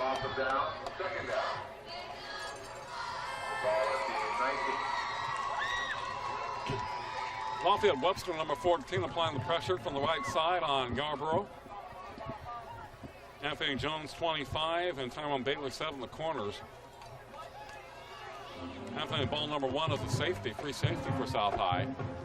He's about 10 yards off the ball. Yarbrough to throw. Sets up. Throws a pass high. It's picked off by number 11, 25. Cuts back to the 15 and down. And a play set up by the pressure of the South High defense. Number 11 with the INT to pick. Yeah, Ronnie Robertson gets the pick. But, you know, then you had Tyrone Bailey, I believe, put his hand away and tipped the ball away. So the secondary man is showing that they can apply some pressure with the coverage. Redondo, Beecher, Allen, and Webster up front for South, applying a lot of that pressure defensively. And the second pick of Yarbrough tonight by South High.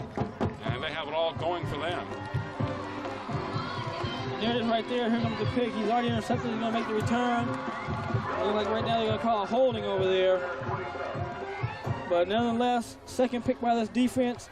Good play. Defense is really aggressive and showing their speed, too.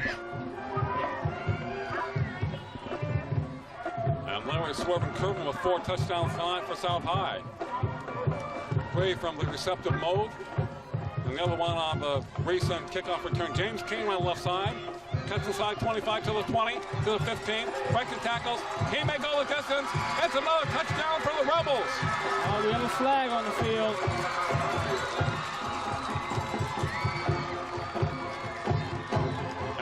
bring that one back. Could be a penalty against the Rebels, but some of them are clapping. So it's a face masking penalty against Arvin. Decline. Touchdown, South High, once again. And there goes Citizen Kane. Whew. He doesn't want to let Kirby get all the credit tonight. Get that right. So he decided he's going to put one in for the highlight. Tell you one thing, they have an excellent team. South High have at least two outstanding athletes really make it happen for them. That's Kane and Curvin. You know, They've hooked up a quarterback and receiver tonight, but they do so much for this football team. Zimmerman with a kick. He pushes this one to the left. It's no good. 41-7 in favor of South High over Arvin tonight. You know, and what I like about the Rebels, I see them doing, they're still attacking, they're being aggressive. We talked about the let-up in the second half, but they're making a statement. They're going to tell everybody else that, hey, we may have lost to a tough Edison team, but we're for real. And they're going to let other teams in that league know they better come with it. I think you're right about James King. He wanted to make a nice touchdown run. He did. He didn't want to get outdone by Curvin too much. You know, and that kind of competitive, here it is right here. It's a design play for him. He rolls out. Cut back there. Makes a little hesitation, cut back, and right now he's going to go all the way back against the grain. And once he goes right here, again, another track guy with the speed. You're not going to catch these guys right here. You know, in overall team speed, I think the only other team with this kind of team speed is the Drillers. And we have some guys besides Ken and Curvin that can make big plays. They have made most of them, but they have individual athletes that can make something out of nothing. Yeah. Turn a 4-yard play into a 30-yard touchdown just on their cutback ability. And they're also talented at breaking tackles. Yeah. You know, like we said, Tyrone Bailey has a lot of speed. We saw him on a couple of plays. And Keys, you know, so I mean, touchdown. So they have some guys that can run. Again, that's why I'm saying they remind me of the Drillers in terms of these guys at these skill positions that can really put some pressure on you with their speed and their quickness. Look at that kick by Zimmerman, goes through the end zone. He's had some problems with his PATs, but no problem on that kickoff. His best of the night for South High. Arvin will take over their own 20-yard line. So he's able to really get his leg behind that one. He busted it through the end zone. 41-7 in favor of South High with 11-11 to play in the third quarter. And the route is definitely on in favor of the Rebels. Arvin had closed the gap to 21-7 with about 2 minutes to play in the second quarter. And South has answered 3 times since then. Yarborough, the quarterback for Arvin. Gonzalez 21, the ball carrier across to about the 25-yard line. And that's one of the best runs we've seen all night from the Arvin Bears, and that's a time right there when they caught that pressure, came underneath it, and with these guys playing man-to-man, keeps his feet, he can go a little bit longer away. 21 is Juan Hernandez for Arvin. He's carried the ball about 3 times tonight. Not for a lot of yards, but the yards has been very tough for Arvin to gain against South High tonight. Rebels have a lot of quickness on their defensive front and throughout the D. 2nd and 4 for Arvin. Look at him penetrate. They wrap up Hernandez, number 14 there again for South High, and he's put a lot of pressure. Lafayette Webster, I mean, you have to know that he's coming off that end unblocked, and he is flying. I mean, again, that's another player that's showing great speed. Yeah, he's not big, but he's very quick. He just bounces off of blocks if they can't even block him. Well, he's a combination of both quickness and speed. You know, there's a difference between the two. Quickness is your lateral movement, how well you react, but flat-out speed is the raw explosion that you see him have when he goes up off that line. Number 14 has been applying a lot of pressure from the right side for South High tonight. They usually have to keep a blocker over there to keep him away from Yarborough, the quarterback. Now they're double teaming on Yarborough to run it to the 20-yard line. Look at them close. As he's thrown out of bounds at the 40-yard line, South is really reacting to the ball. Almost their entire team is over there. And that's what I mean. Good teams, when they have good speed on that defense, you will see 4 and 5 players around that ball. Now, that play right there, I've been watching the corners the last couple of plays. These guys are very physical on that corner. They were getting a lot of good pressure with their bump, and that took away that little inside slant route and caused the 4th down punt. Another fourth down situation for Arvin. They're down 41-7 to South High. Yarborough, who is a quarterback, punter, and a safety for Arvin. Standing back at his own 15-yard line. High snap. Almost partially blocked. Kicks a line drive that does not have any spin, but takes a bare roll inside of 35 to about the 32-yard line. So South High starts off with their own 32-yard line. They had 41-7 over the Arvin Bears. The Rebels have come out here in the second half very explosively, thanks to Swervin Curvin and Citizen Kane. Yeah, the dynamic duo of the Rebels really are. I wonder if they like those nicknames. Well, we'll find out soon, won't we?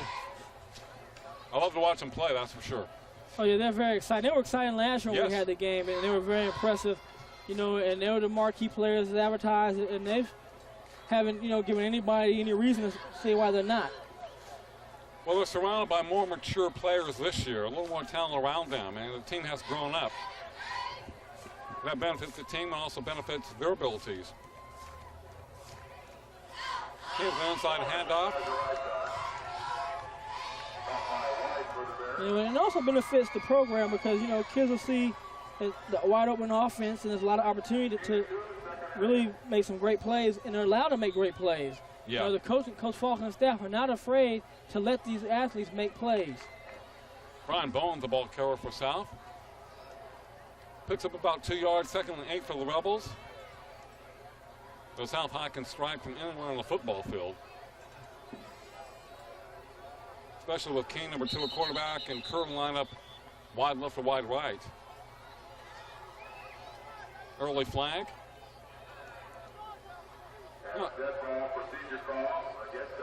One official down there is very big, Brian. Kind of wonder if he played some high-score college ball. Yeah, there he is right there. Looks like he's about 6'5". He's placing that ball down. Yeah, he does. We'll call it 2nd and 13 for South High. Curvin wide left. Now they have a corner up on him, the safety in the same direction, but he's been able to beat them both. Kane rolling to his left. This is Ron makes some nice moves. Puts his head down. There goes the flag. As James up to about the 40-yard line. And that's the play that he scored on the last time. It's the same exact play. Go to it, check it out one more time. See if it's going to be worth 6 more. I think head coach Falk and his assistants have done a good job in not just using Kane as a runner, using the veer, but allowing him to run and throw the ball. You have a player like Curvin and Balin Keys. Don't just utilize his running ability, but take advantage of his passing ability. Oh, yeah. And here it is again. Same play he scored on. He's going to try to cut back against the grain one more time. Picks up nice yardage, but there's a penalty that's going to bring it back. But that's a good play. And again, with so many different plays going for them, there's a lot of things they can run. So if something's not working, they can go to other things, and that's when they keep their offense alive. Well, they definitely have a lot of diversity. They have the athletes and also have the play calling abilities. And when South is executing properly, they're a fun team to watch, and they should be the entire year. Exciting. Yeah, and the one thing that they're going to have to do when they play a Centennial or one of the upper echelon teams is they're going to have to cut down the penalties they're making. Oh, yeah. They've had too many penalties tonight, unsportsmanlike conduct. There's a couple of them questionable. If you know the referees are calling tight, you got to back up. Right. And the legal procedures and the holding. So as the season goes by, they should take some of these penalties away. If they can play that mistake penalty-free game, they're going to be a tough team again to reckon with. Zach Morris will find run for South High, kind of their workhorse at fullback. Also plays some defense for South. 3rd and 8. Yeah, those kind of penalties against a team like Centennial will really kill you in a close game. Got a backup quarterback in there for South, number 12, completes the pass. That is Mike Ford, who I think played some QB last year for the Rebels. And there's Bailey, another good athlete. You see him make a great play, jump up and catch the ball, picks up the first down. So, he'll start to put the second team players. But again, this reminds me of a BHS team. Your second team players are right underneath your first team players, so it's not a big drop off. They're ready to step in. Florida QB. Zach Moore fumbles the ball, but was he down? Arvin falls on that at the 47-yard line in South High territory. Clock is at 6:50 to play in the third. It is South High 41, East High, Arvin 7, I should say. And we had East and Centennial last week. In that particular ball game, Centennial came on late, really dominated East in the fourth quarter. But I thought it was kind of an uncharacteristic game for the Golden Hawks. They commit a lot of mental mistakes early in the ball game. And I'm sure they will remedy those situations as the year progresses. But as usual, they show their depth and their toughness. And I told you at halftime that we would see a different Centennial team in the second half, and we did. Well, I think the difference that Centennial did in that game is they went to a different running back who's a little bit quicker, was able to do some different maneuvers and loosen up. Williams, number 19, yeah. Yes. And that was, to me, he was the difference because the other running backs were really struggling, and also the fatigue factor and the cramping of some major players for East High, I think, was the difference. I think those players don't cramp up and they don't put Williams in. Who knows what the game would have been? But I think that was momentum changer that Centennial needed to really get over the hump. Yeah, he had more speed than the other guys, and he seemed to break off some runs to the outside and got them going, got the running game going, which they went primarily to in the fourth quarter. Were able to run effectively throughout the rest of the game. Forward to throw over the middle, and a pass incomplete. Pass intended for number 7, Tyrone Bailey. Bailey, the intended receiver, it was thrown a little bit low and behind him. He had a couple of pops from the Arvin High defense. It is fourth down for South High. With the clock running, 5:20 to play in the third. South with a commanding lead of 41-7 over the Bears. South competes in the Southwest Yosemite League and Arvin in the South Dakota League.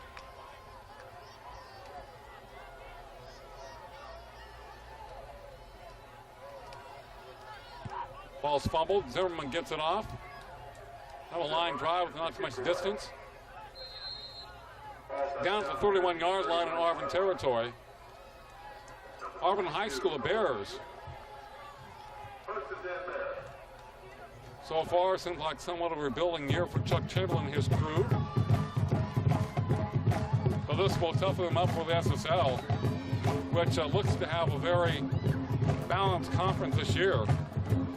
Tehachapi, Garces, Schefter, Wasco, Taft. Taft is an outstanding quarterback and a runner, and we'll see what happens with them. They've been kind of down in recent years, but they have a lot of high hopes there on the west side of the county. Yeah, I think that league's going to be really a hard one to pick. You know, usually people go with Garces, but you know, that's going to be a wide open league this year.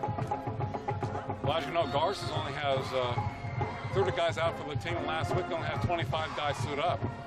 You know, and that's for the first game. That's going to be a different situation because that little bit of players, injuries can really decimate a team like that. You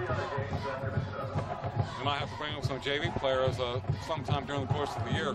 Liberty looked very impressive against Granite Hills last week, another first-year school.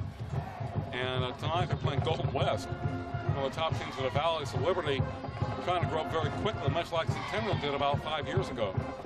Playing tough opponents early on in their varsity career.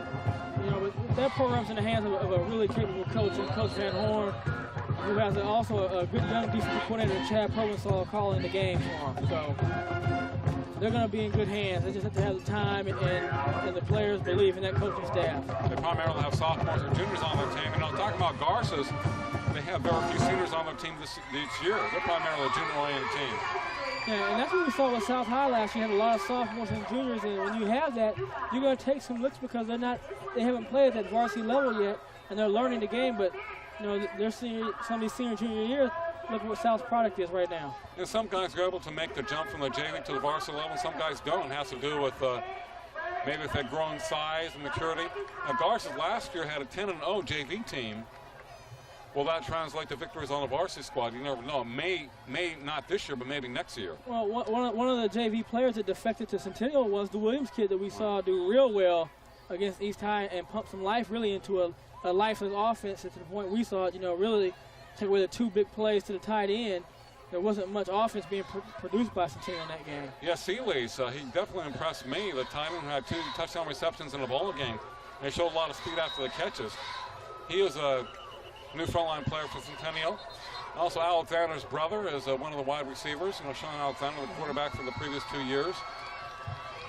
So we saw some guys that played on the Golden Hawks last year and some new people that maybe were backups last year on the JV team that are kind of injecting new blood into that program.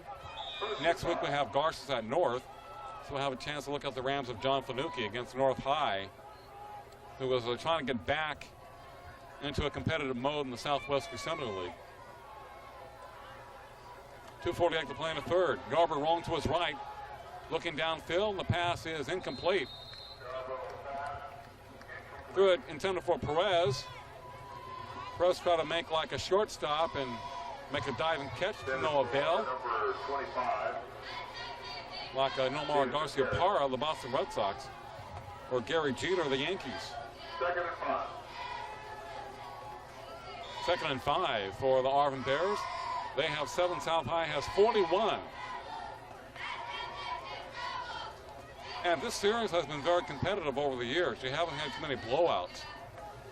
Well, this particular series. We talked about this South High team really is loaded talent-wise and athletically, and it's a tough task for the Bears tonight. As Velasquez has an opening to the left side, the South closes very quickly.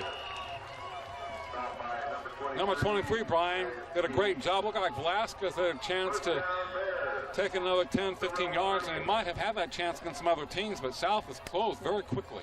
And not only did he close, if you look behind him, there were 4 or 5 powder blue shirts right behind that, and that's what I mean about when I said earlier, if one of these guys breaks out from 60, 70, 50 yards, they're not going to go all the way against this team. These kids can run. And Velasquez's eyes got big, and then all of a sudden he saw all these powder blue jerseys. Garber to throw a flag is down, intended for his tight end. A flag down the South High defensive backfield at the 30-yard line. So Brent, who was 10 for 30 last week, had a tough time this evening against a very stingy South High D, who has put a lot of pressure on him, but Arvin has had the inability to run the ball, which doesn't help a quarterback when he's trying to throw it. No, especially when a team has as much speed and quickness on the front line, they're just going to pin their ears back and just go for it. You know, right now, this is a good chance, too, for your reserve players to get a chance to play and get some experience. So when they get in the game, if they're called for injury, whatever happens, they're ready to play and step in and keep that level of your ball club up. Literally was tied in a 6'5", 200-pounder for Arvin. And there it is again, another penalty against the Rebels.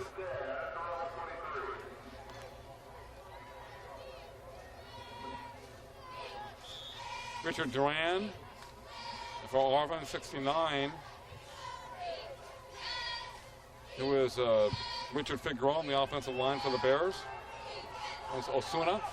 A pass into the end zone. Touchdown for the Arvin Bears to number 23. Made a fine reception. That would be Jesse Perez. Found himself with about a 2-yard lead on the DB and a good throw by Yarborough. And Arvin connects for the second touchdown tonight.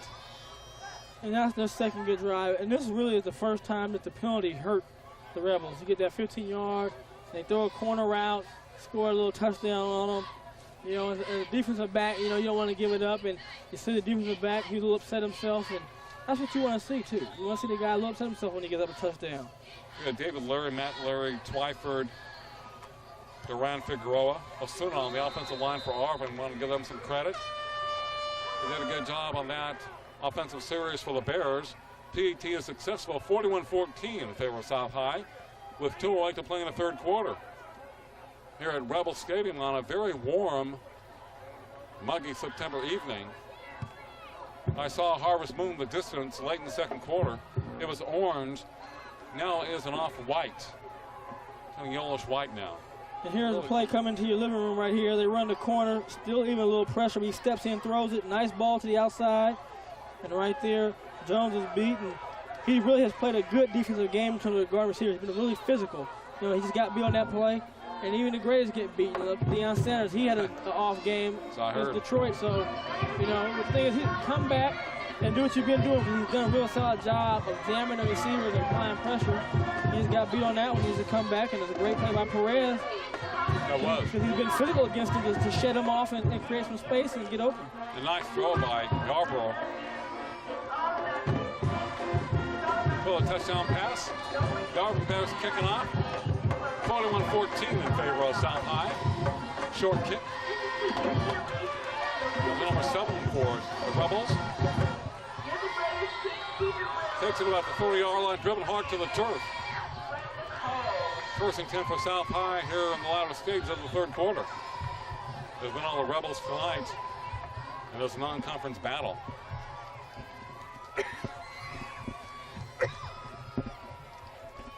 Well, Arvin side has been rather quiet this evening. Well, when you're getting beat 41-14, there's not much to cheer about.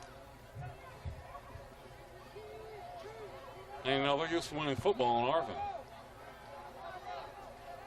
Last week they lost 21-0 in their season opener. So the Rebels up to the ball in their powder blue jerseys. Bailey, number 7, has received a lot of the kickoffs for South High tonight. He is flanked wide to the right. Ford, a quarterback, on the keeper. Hit hard. Drives up to about the 37-yard line. Mike Ford backs up James Kane at QB and plays some defense for the Rebs. Yeah, and Bailey's going to keep on getting a lot of kickoffs, but curving on the other side. You know, that's just the way it goes. When you have such a dangerous player like that, they're going to kick it to the other side and see what you can do. But I think that as time goes on, he has the ability, too, to break a big one, too. So you might be real careful, end up trying to kick it between the middle of them and squib it. Curve with 4 touchdowns tonight. 3 as a receiver, 1 as a kickoff returner. Ford with a nice run off the option. Cut back across the 45 and close to midfield for the Rebels. So Mike Ford showing his running ability at QB for South. Zach Moore comes back to the game for the Rebels. It's really worked the offensive line up front that is creating those holes for Kane, Ford, Zach Moore, and the rest of the people for South High. Arvin on defense with Rivas, Figueroa, Madrigal, Martinez. It's up front. Moore, the ball carrier for South High. Up to about the 48-yard line on that first down play. South would like to utilize their ground game and eat up some of that clock here in the second half as we're closing down things here in the third quarter. Yeah, and Moore was filled on that play by the linebacker.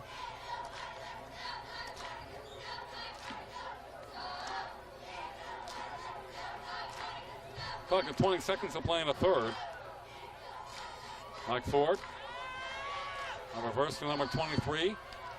And he's hit hard, running right to left. Barely goes back to the line of scrimmage. That was key. He ran about 20 yards, and not much of it was north to south. No gain on the play. Arvin came up and defended that very well. Yeah, they did a good job of stringing that out and neutralized his speed.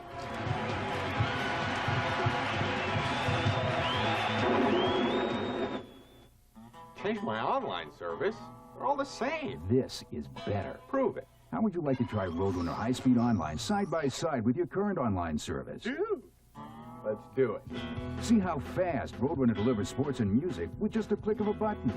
You have 30 days to decide if Roadrunner is for you. If not, you haven't risked a thing. No risk is good.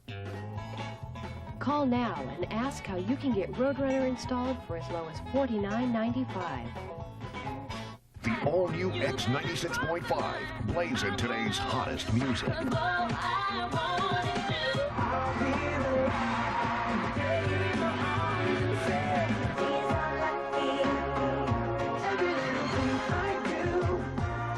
Now with Jamie and Danny in the morning.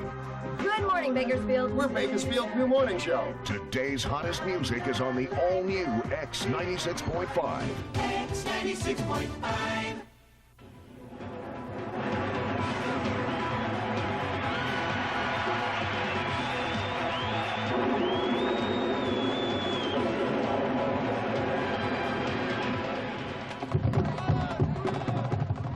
We begin the fourth quarter from South High School. The Rebels manhandling Arvin 41-14. Mike Ford and a quarterback for South High, replacing James King, who played about 2.5 quarters and had an outstanding ball game. Flag is down as Ford eludes about 3 Arvin defenders, gets back to the original line of scrimmage. The flag down the Arvin backfield, and offensive holding against the Bears. So I'll say offensive holding against South. And Forrest has done a commendable job in coming in for James Kane. We talked about Kane and Larry Curvin. Curvin with 4 touchdowns tonight. 3 receiving, and 1 on kickoff at the beginning of the second half. So Swervin Curvin with a marvelous game. And this year, he has 5 touchdowns receiving, and he has 6 overall in 2 games.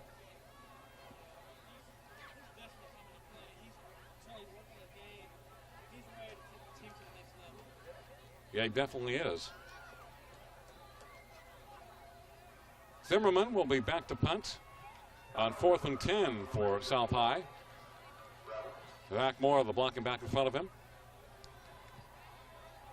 Zimmerman's punt in over in. Looks like a flag is down at the 15-yard line on the far side. Nice run back by number 21 down the sidelines. Driven out of bounds at the 42 for the Arvin Bears. But I thought I saw a flag at the 17-yard line on the far side. 21 is Juan Hernandez.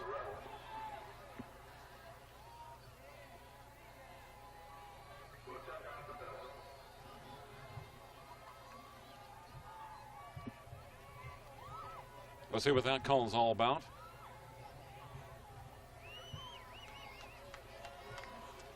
Sometimes games like this that are routes get somewhat ugly in the second half. We have a lot of penalties. Both coaches utilizing a lot of players.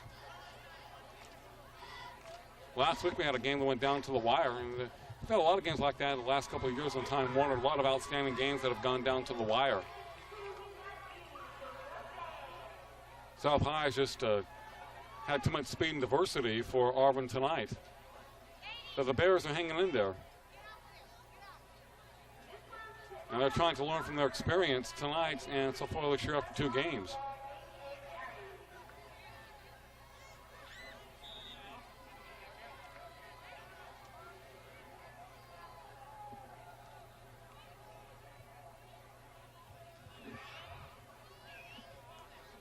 Mike Ford, the quarterback for South. Hands the ball up the middle to number 22 for the Rebels. It'll be Byron Bowens. And Byron has carried the ball about 4 or 5 times tonight for South, a power runner. Back in comes Zach Moore, number 40. South able to utilizing running backs 2 and 3 deep.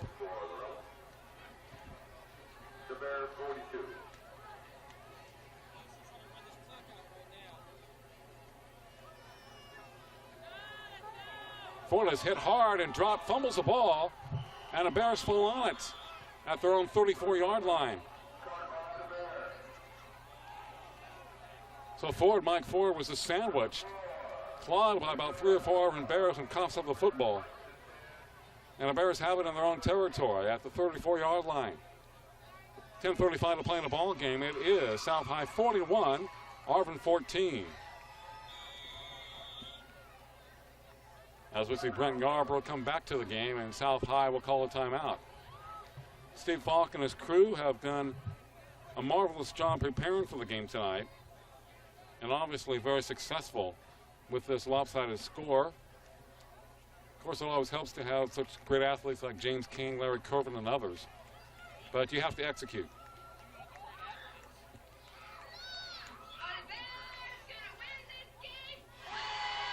Assistant coaches were South High, Jerry Mills, Aaron Walker, Joe Gonzalez, Steve Matney, John Martin, Travis Bivens, Randy Akery. Steve Falk looking for a turnaround for South High this season.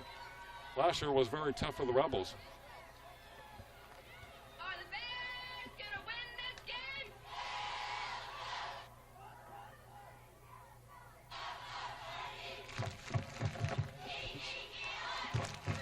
Yarbrough looking back at a split backfield. 10:35 to play. Looking left. Here comes the pressure. Unloads it into a crowd, incomplete.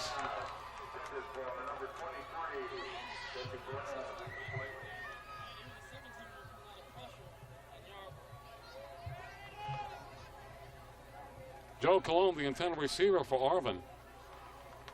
Is 2nd and 10 in their own territory as we have a nice breeze that is infiltrating throughout Rebel Stadium finally. It's been a very warm evening so far until now. 41-14 in favor of the Rebels. Arvin up to the ball at 2nd and 10. Perez wide to the left for the Bears. Yarbrough with a long count for Arvin. With a man in motion. Here comes Zach Moore and company. Yarbrough decides to run it. And he's going to be sandwiched by about 4 Rebels. Loss of 2 or 3 yards. Back at the 30-yard line.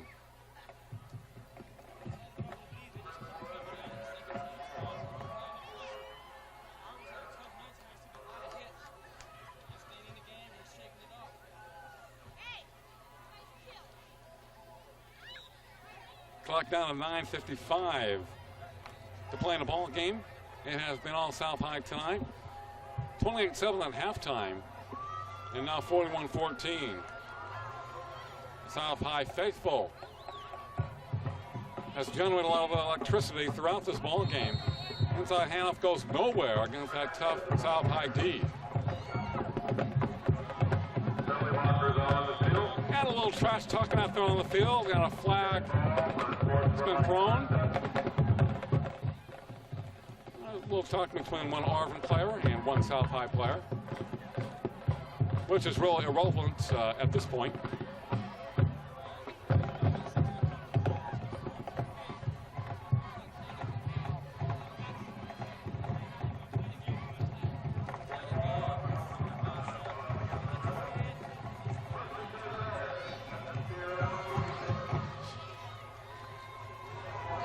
The penalty against South High. They've had quite a few penalties in this game, especially in the second half. But of course, when you have a big lead, those penalties don't hurt you. 41-14. Yarbrough remains a quarterback for Arvin. He has gone the distance for the Bears. He's back to throw. Heavy pressure, screen to the left. And he has some running room. 45-40 down the sidelines. And thrown out of bounds is Hernandez. Juan Hernandez for Arvin. That'll be another first down for the Bears in South High territory. South High with some new players in the game over the last couple of series. Still have Zach Moore.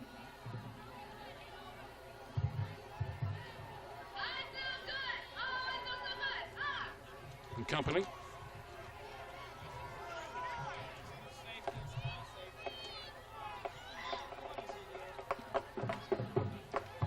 Two receivers wide to the right for the Arvin Bears. Yarbrough from the shotgun. Looks at his coaching staff. Looking to throw, steps up in the pocket. He'll try to run it. He's driven down the backfield.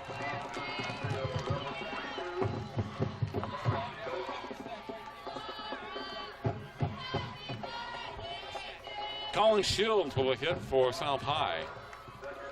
Number 42. A driving tackle in Yarbrough. 8:35 to play in the game. It is 2nd and long for Arvin. 2nd and 15 in South High territory at the 37-yard line.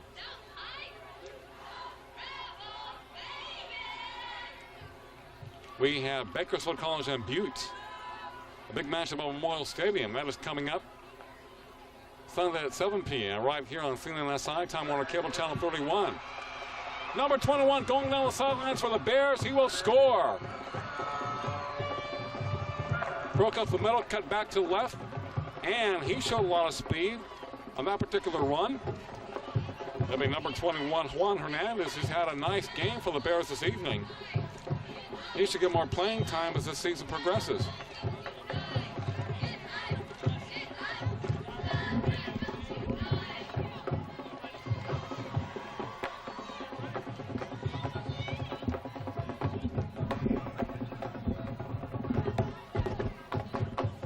(41-20) in favor of South High, as Hernandez scores from long distance for Arvin. They've had a couple of touchdowns here in the second half.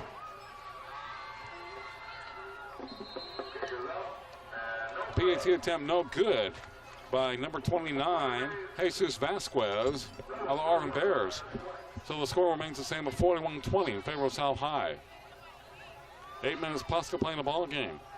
This is a victory for South. They're now 1-1 this year, and Arvin falls to 0-2 after suffering a 21-0 defeat in their season opener last week. So South High bounced back from their loss to a very tough Edison team. They won the Northeast Summer League last season. Of course, playing at home does help out a team, gives them a lot of confidence. South High broke out very quick this evening and never looked back.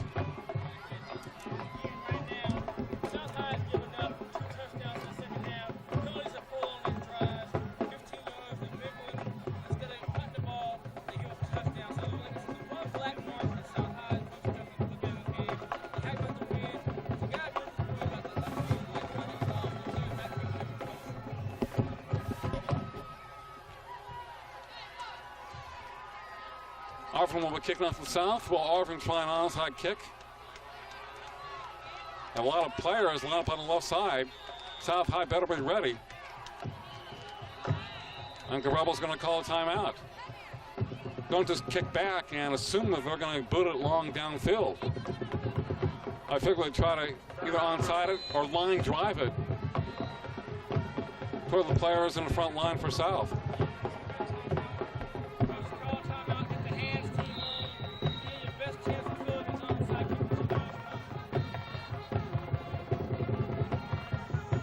But James King is back there for South at the 25-yard line.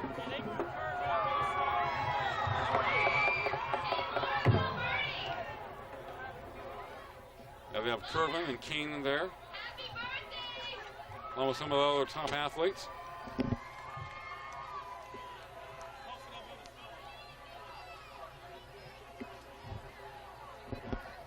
We'll see what happens if Arvin will boot it away, line drive it, or try the onside kick. 41-20 in favor of the Rebels. From South High School tonight is BC hosting Butte. Sunday at 7 o'clock right here on Channel 31. Digital Cable 106. South High falls on the ball. It is 1st and 10 for the Rebels, just outside of the 50-yard line. In their own territory at the 48. So the Rebel yell continues tonight here in South Bakersfield. And their fans are having a lot of fun.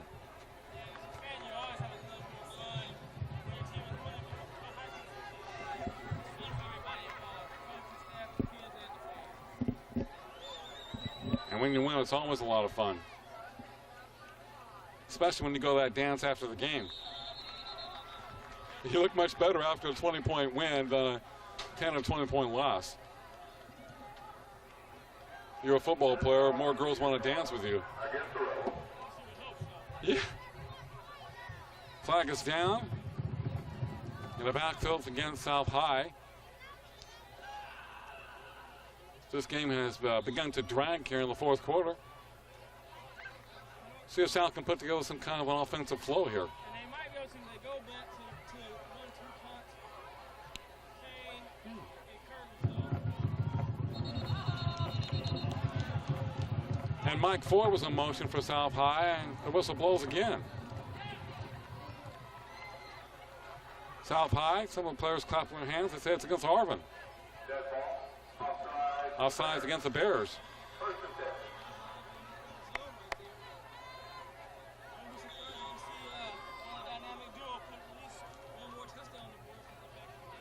I think Kane and Kervin will try to hook up again.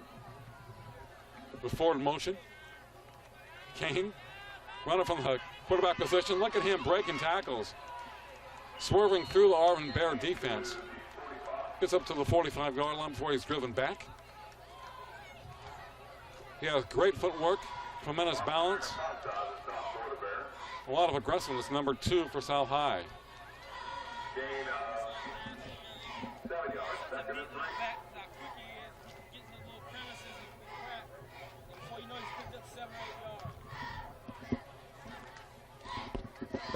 He reminds me so much of Barry Sanders. And Sanders was adept at running on AstroTurf. An unbelievable cut. Kevin inside handle to Zach Moore to the 30, 20-yard line. He's in the open to the 10. And he has a touchdown for South. But will they call it back?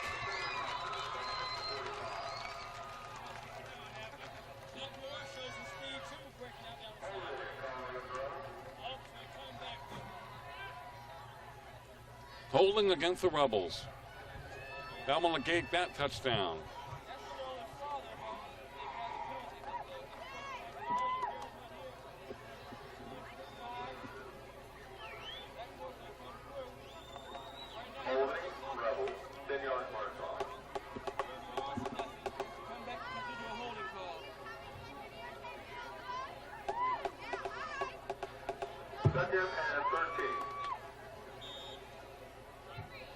Next week at this time on CNNSI, Time Warner Cable Channel 31 and Digital Cable 106, we will have Garces at North High.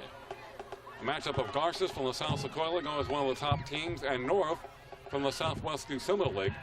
North competes against South, Centennial, Stockdale, and West High. That'll be a good matchup next week. Kane to throw it from the backfield. His pass is complete to about the 22-yard line. Kane was under heavy duress, has let it fly. The flag is down at the 47 in South High territory.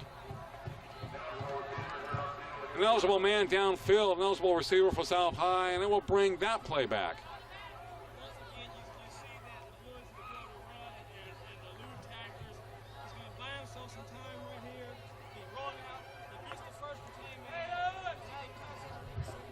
Receiver, 5 yards.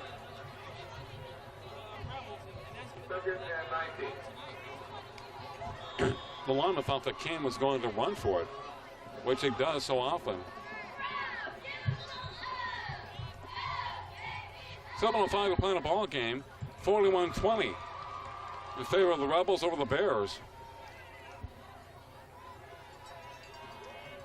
Curvin wide left for South High. James King straight drop back. Now feels the pressure, gets away momentarily. Midfield 50 to the 45, to the 40, cuts inside 35 to the 32. Citizen Kane picking up more real estate for South High.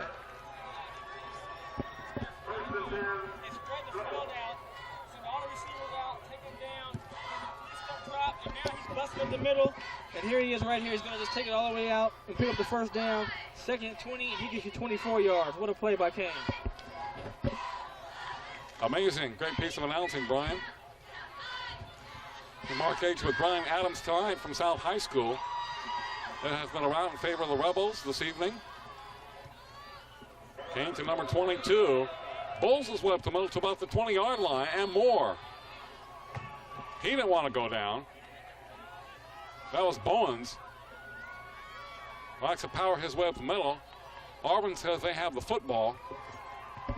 And I guess they do. Apparently there was a fumble after that carry. Well, right there, Arvin apparently ripped the ball out. Fullback takes the dive. He has to keep his hands on that ball and really hold it tight right now. You just want possession. You don't really care if you get a first down right now or you get a touchdown, but you need possession of that ball and run the clock out. Okay, 6:12 showing on the clock. Arvin down 41-20 to South High. And Brent Yarbrough continues to lead the offensive force for the Bears at quarterback. He was injured earlier in the game after throwing a pass. He was really pummeled and picked up an interception but came back. Also played some safety. Quick pass is complete up to about the 25-yard line in Bear territory. Nice throw by Yarborough, two-step drop. He's read the ball very quickly. It's really a safe pass. He picked up 6 yards, 2nd and 4. And, you know, that way there's not a lot of room for error, for interceptions, because you're not putting the ball that far down the field.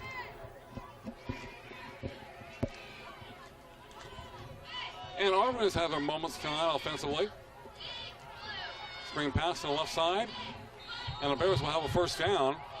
Here comes a late flag at the 30-yard line. We have seen a lot of flags flying here in the last quarter. tell you. The majority of these flags have been against the Rebels, too. So, again, I mean, the Bears are clapping. They're going to go against the Rebels again. They've got to do a better job of playing penalty-free football if they want to go to that next level. You would think that the team that is behind in the ball game by 20 points or more would be picking up the flags, not the team that's ahead. I really can't figure out the personal foul penalties, whatever against South High.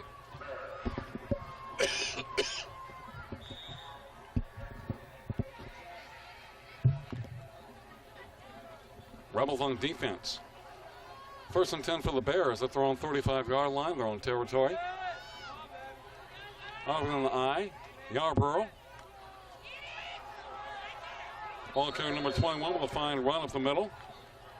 Arvin has showed a better offensive flow here in the final quarter tonight. To about the 43-yard line. The Arvin Bears making a move at 2nd and 3 with 4:55 to play in the ball game. And on that play right there, they're just taking advantage of that upfield pressure by just running these little draw plays. The last 2 times have really been successful plays for the Bears. And I think Arvin calls a timeout. As Yarborough looks to the sideline, head coach Chuck Chamberlain and staff. Chuck has had a lot of outstanding teams at Arvin High School over the years. Whether he's been in the South Sequoia League or Old South December League, they've always been very competitive. And, you know, in the past, they gave BHS some tough games. Yeah, before BHS won the 39, I think it was, in a row. That year before, Arvin was the team that beat them in the rain up in Arvin. And what was the game that broke BHS winning streak? Was it the loss to the team in Hawaii, St. Louis, or was it a previous game? Because I know at one point they lost 2 straight games when Jeff Bucky was playing there. I can't remember that part. I wasn't part of that. Okay. Down right there. I wanted to ask you during the course of the game, who were the return men for BHS when you played? Was it you and Jason Oliver, the kickoff return man? Yeah, there's a picture right there of Kane saying hello to his people in the stands, and at home. But it was Oliver and myself. We did both punt returns and kickoff returns. And Jason went to USC, you went to UCLA. Yarborough to throw over the middle. It is picked off by the Rebels. And another flag. This one picked off by Anthony Ball, number 1. And a flag comes flying after the interception. And another penalty against South High. I'm just wondering what is going on out there. The ball's going to come down, it's overthrown, picked off by the safety. And, you know, it didn't look like much was going on right there, but they called the penalty. They're calling holding against the Rebels, but it didn't look like much happened on that play from our vantage point, but could have been something that we couldn't see from the other side.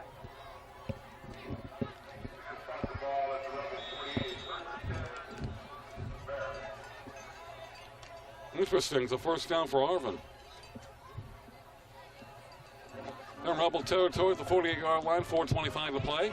Yarborough rolling to his right under heavy pressure duress. The pass incomplete to Leary. There's another flag on the ground again, so we've had 3 or 4 flags in the last 5 plays, and this is just the sloppiness of the flags you don't want to see.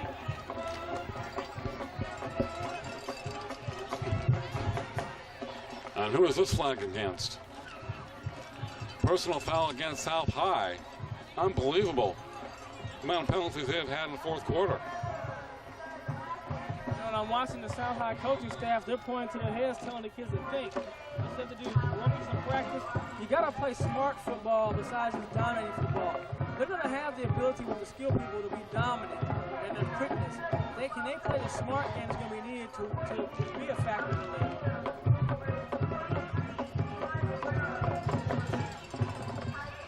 Yarborough pitch back. Number 25 on the left side to 35-30. Has some blocking. Thrown over to the 20. Down the sidelines 15 and thrown out of bounds. So South High has been able to bring some new life to Arvin tonight. Another flag is down. Stephen Gutierrez, number 25, running back for Arvin. It's hard to believe there's been a penalty flag on about the last 6 or 7 consecutive plays. I guess this one is against the Bears. Well, you know, this one against the Bears, but you would, like you said, you expect up this much that you would play a smarter ball game in terms of what you're doing. The equipment against the Bears on that one, but it's getting real sloppy right now. Both teams are starting to make some mistakes that you don't want to see as a coaching staff. They can be avoided. These mistakes can be avoided. Illegal block against the Bears. They're back at their South High 31-yard line.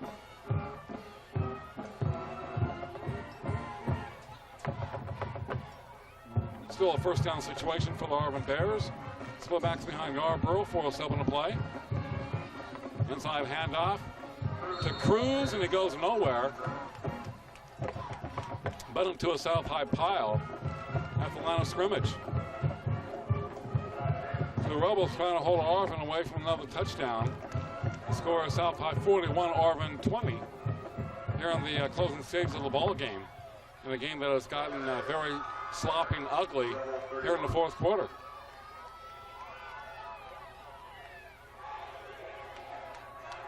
Some of those penalties were mental mistakes, some were just physical mistakes. Yarborough looking over the defense, it's 2nd down 8. Pressure from the backside. Pass complete to Velasquez. Running right to left to the 25, cuts back, slips out of the 20-yard line and goes down. So he is close to the first down marker. Comes up limping just a bit. Nice run by Velasquez. And you can see now the first team defenders are back in, and see the difference between the last touchdown play they got. These guys are able to make up when he cuts back and cut them off and stop him from making a big game. But he did pick up a first down, which is a good play. That was a nice run by Velasquez. 1st and 10 for the Bears of the South High 22-yard line. As Arvin looks for another scoring opportunity. It was 28-7 in favor of South of half. Kervin King hooked up. Arvin's come back momentarily. Great rush on Yarborough. He goes down for the big sack at the 35-yard line. Yeah, once again, you see that dynamic pressure by this front line. They are so quick off the ball that they get back before he's even ready to set up to throw the pass.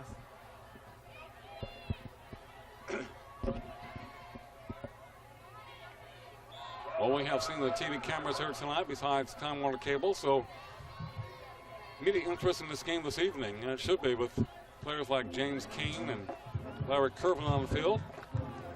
Brent Yarborough, some of the players for Arvin. Arvin will fall 0-2 this year. South, even since record of 1-1. Next week we have Garces and North. We're on the Pep Football Game of the Week. Yarborough chasing it back. Throws it incomplete. Should have been caught. And Brent Yarborough has been running for his life most of tonight against the South High defense. Right now they have 4 defensive backs pressed up against the receivers. Right there, they're trying to roll out against this pressure. That's a perfect time right there. Just take the ball, take 2 or 3 steps, just throw it up and let your receiver get in, because those defenders are shading inside. They have a little extra advantage. They just marked off the line. As we take a look at and hear the South High band tonight at Rebel Stadium, 1:44 on the clock. Arvin has a 2nd down situation, 2nd and 25 from the South High 38-yard line. Remember, Sunday night, 7 o'clock, right here on Channel 31. We have BC against Butte College. 21 the ball carrier. Breaks some tackles to the 20, now sideline 15 to about the 12-yard line before he's run out of bounds. See, that's what I mean about here is a chance to break the big one and score, and you have 2 linebackers come down and run them down. So, I mean, this team has a lot of speed. Arvin sets it up, man, 36 and counting down. One more chance to score, so we'll see what they can do. And Arvin has been knocking on the door here late in this ball game. 1:33 on the clock. 41-20 in favor of South High over the Bears.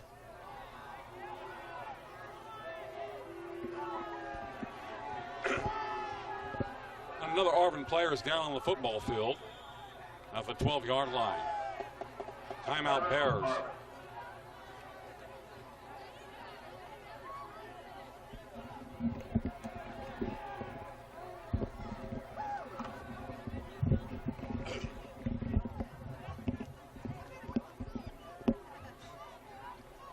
Okay, he's sitting there. They're going to have to check him now. Have a little break in the action. Coach Chamberlain talking to his troops.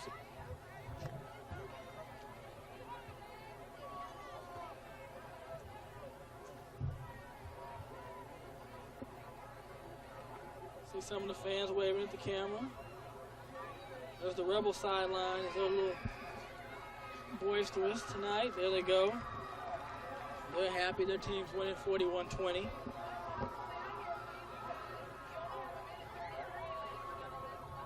Looks like now we're going to resume play.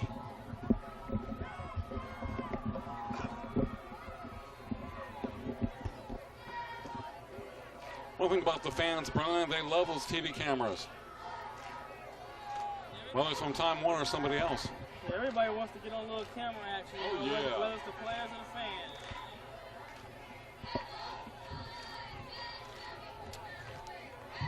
Arvin with the ball, 3rd and 1.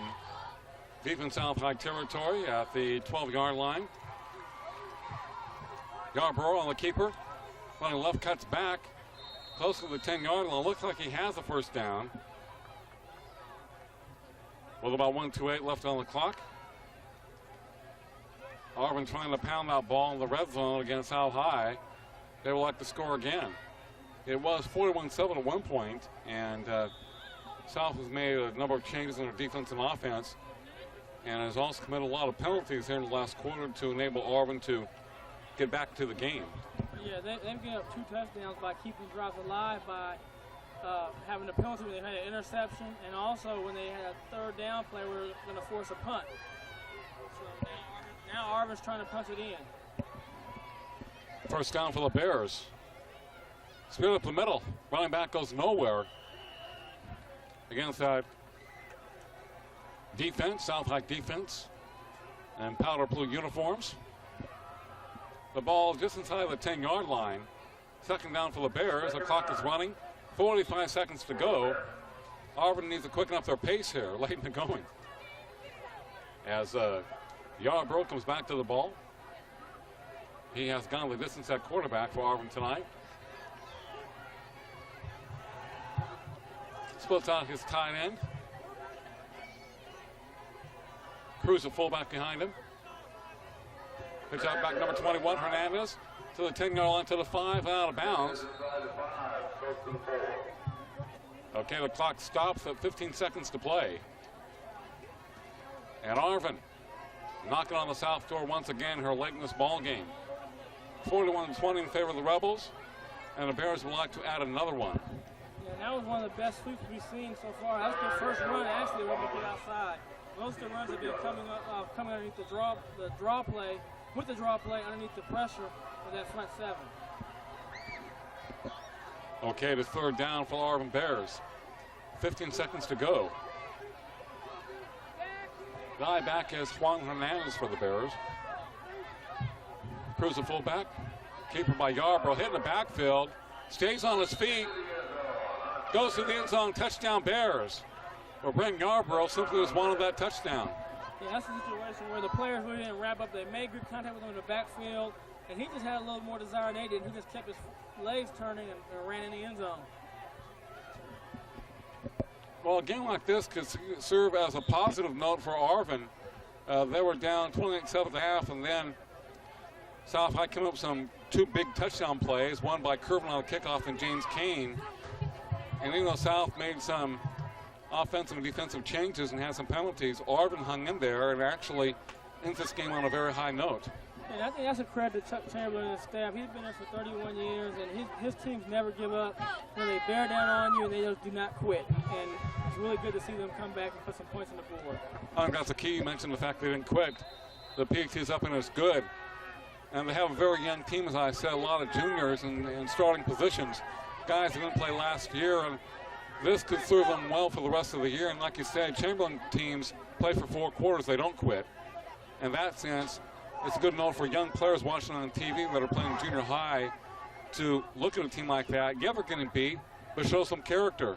You have 4 quarters, play hard the entire way. And I agree with you. And also, I think it's also a lesson for the South High Rebels to show that, you know what, yes, we made some great improvements from last year. We showed some greatness tonight. But we still have a long way to go because we made a lot of mental mistakes with these penalties that really made this game a lot closer than it ever should have been. Well, Arvin High scored the last 3 touchdowns of the game tonight for being down 41-7. So it appeared to be a blowout. Turns into a respectable victory for South and a high-scoring game, which is what I thought it would be initially. I never thought it would be that way as we enter the 4th quarter, as far as scoring by both teams. Kind of reminds me of the St. Louis Rams and their opponents. Yeah, I mean, actually, look at the Rams. I mean, look at Kurt Warren, 2 games. He's thrown some touchdowns. He's thrown 2 to the other team. So, you know, he's making those games a lot closer than they need to be. Just like tonight, the Rebels made a lot closer than it needs to be. But the main thing is they got the victory. They need to walk out of here and work next week on the small mental mistakes of the talking and getting those personal fouls. And you know, like I said, a couple of players look a little suspect, but that's part of football. Umpires and referees are not perfect. They're going to make mistakes. Well, it's very hard, very difficult to maintain your consistency mentally in a game that you're really ripping out the team by 34 points. But that's something you have to do in football. You play 4 quarters, and even though you bring some of your backup people, they have to play hard. And if they make a lot of mistakes, they may not have a chance to get in there again by the coaching staff. So whoever you are, if you're a backup player or even a number 3 player, when you get into a game, it's your job to play hard and not try to make too many mistakes. Because you may not play many minutes in a football game in your high school career. You know, these 3 and 4 years go by very quickly. I mean, I agree. You got to make the most of any time you get a chance to get in the field. And you look really hard as the starters. You're making them better in practice. When you get out here, you want to make the best shot for yourself. And that means being prepared. A lot of times on the sideline, you're not into the game. But teams, when they do blowouts, especially in high school, usually those 2nd and 3rd teamers come in there and they play at a high level and keep the route on. And the final score tonight from Rebel Field with South High 41, Arvin 28. You've been watching the Prep Football Game of the Week right here on CNNSI, Time Warner Cable Channel 31, Digital Cable 106.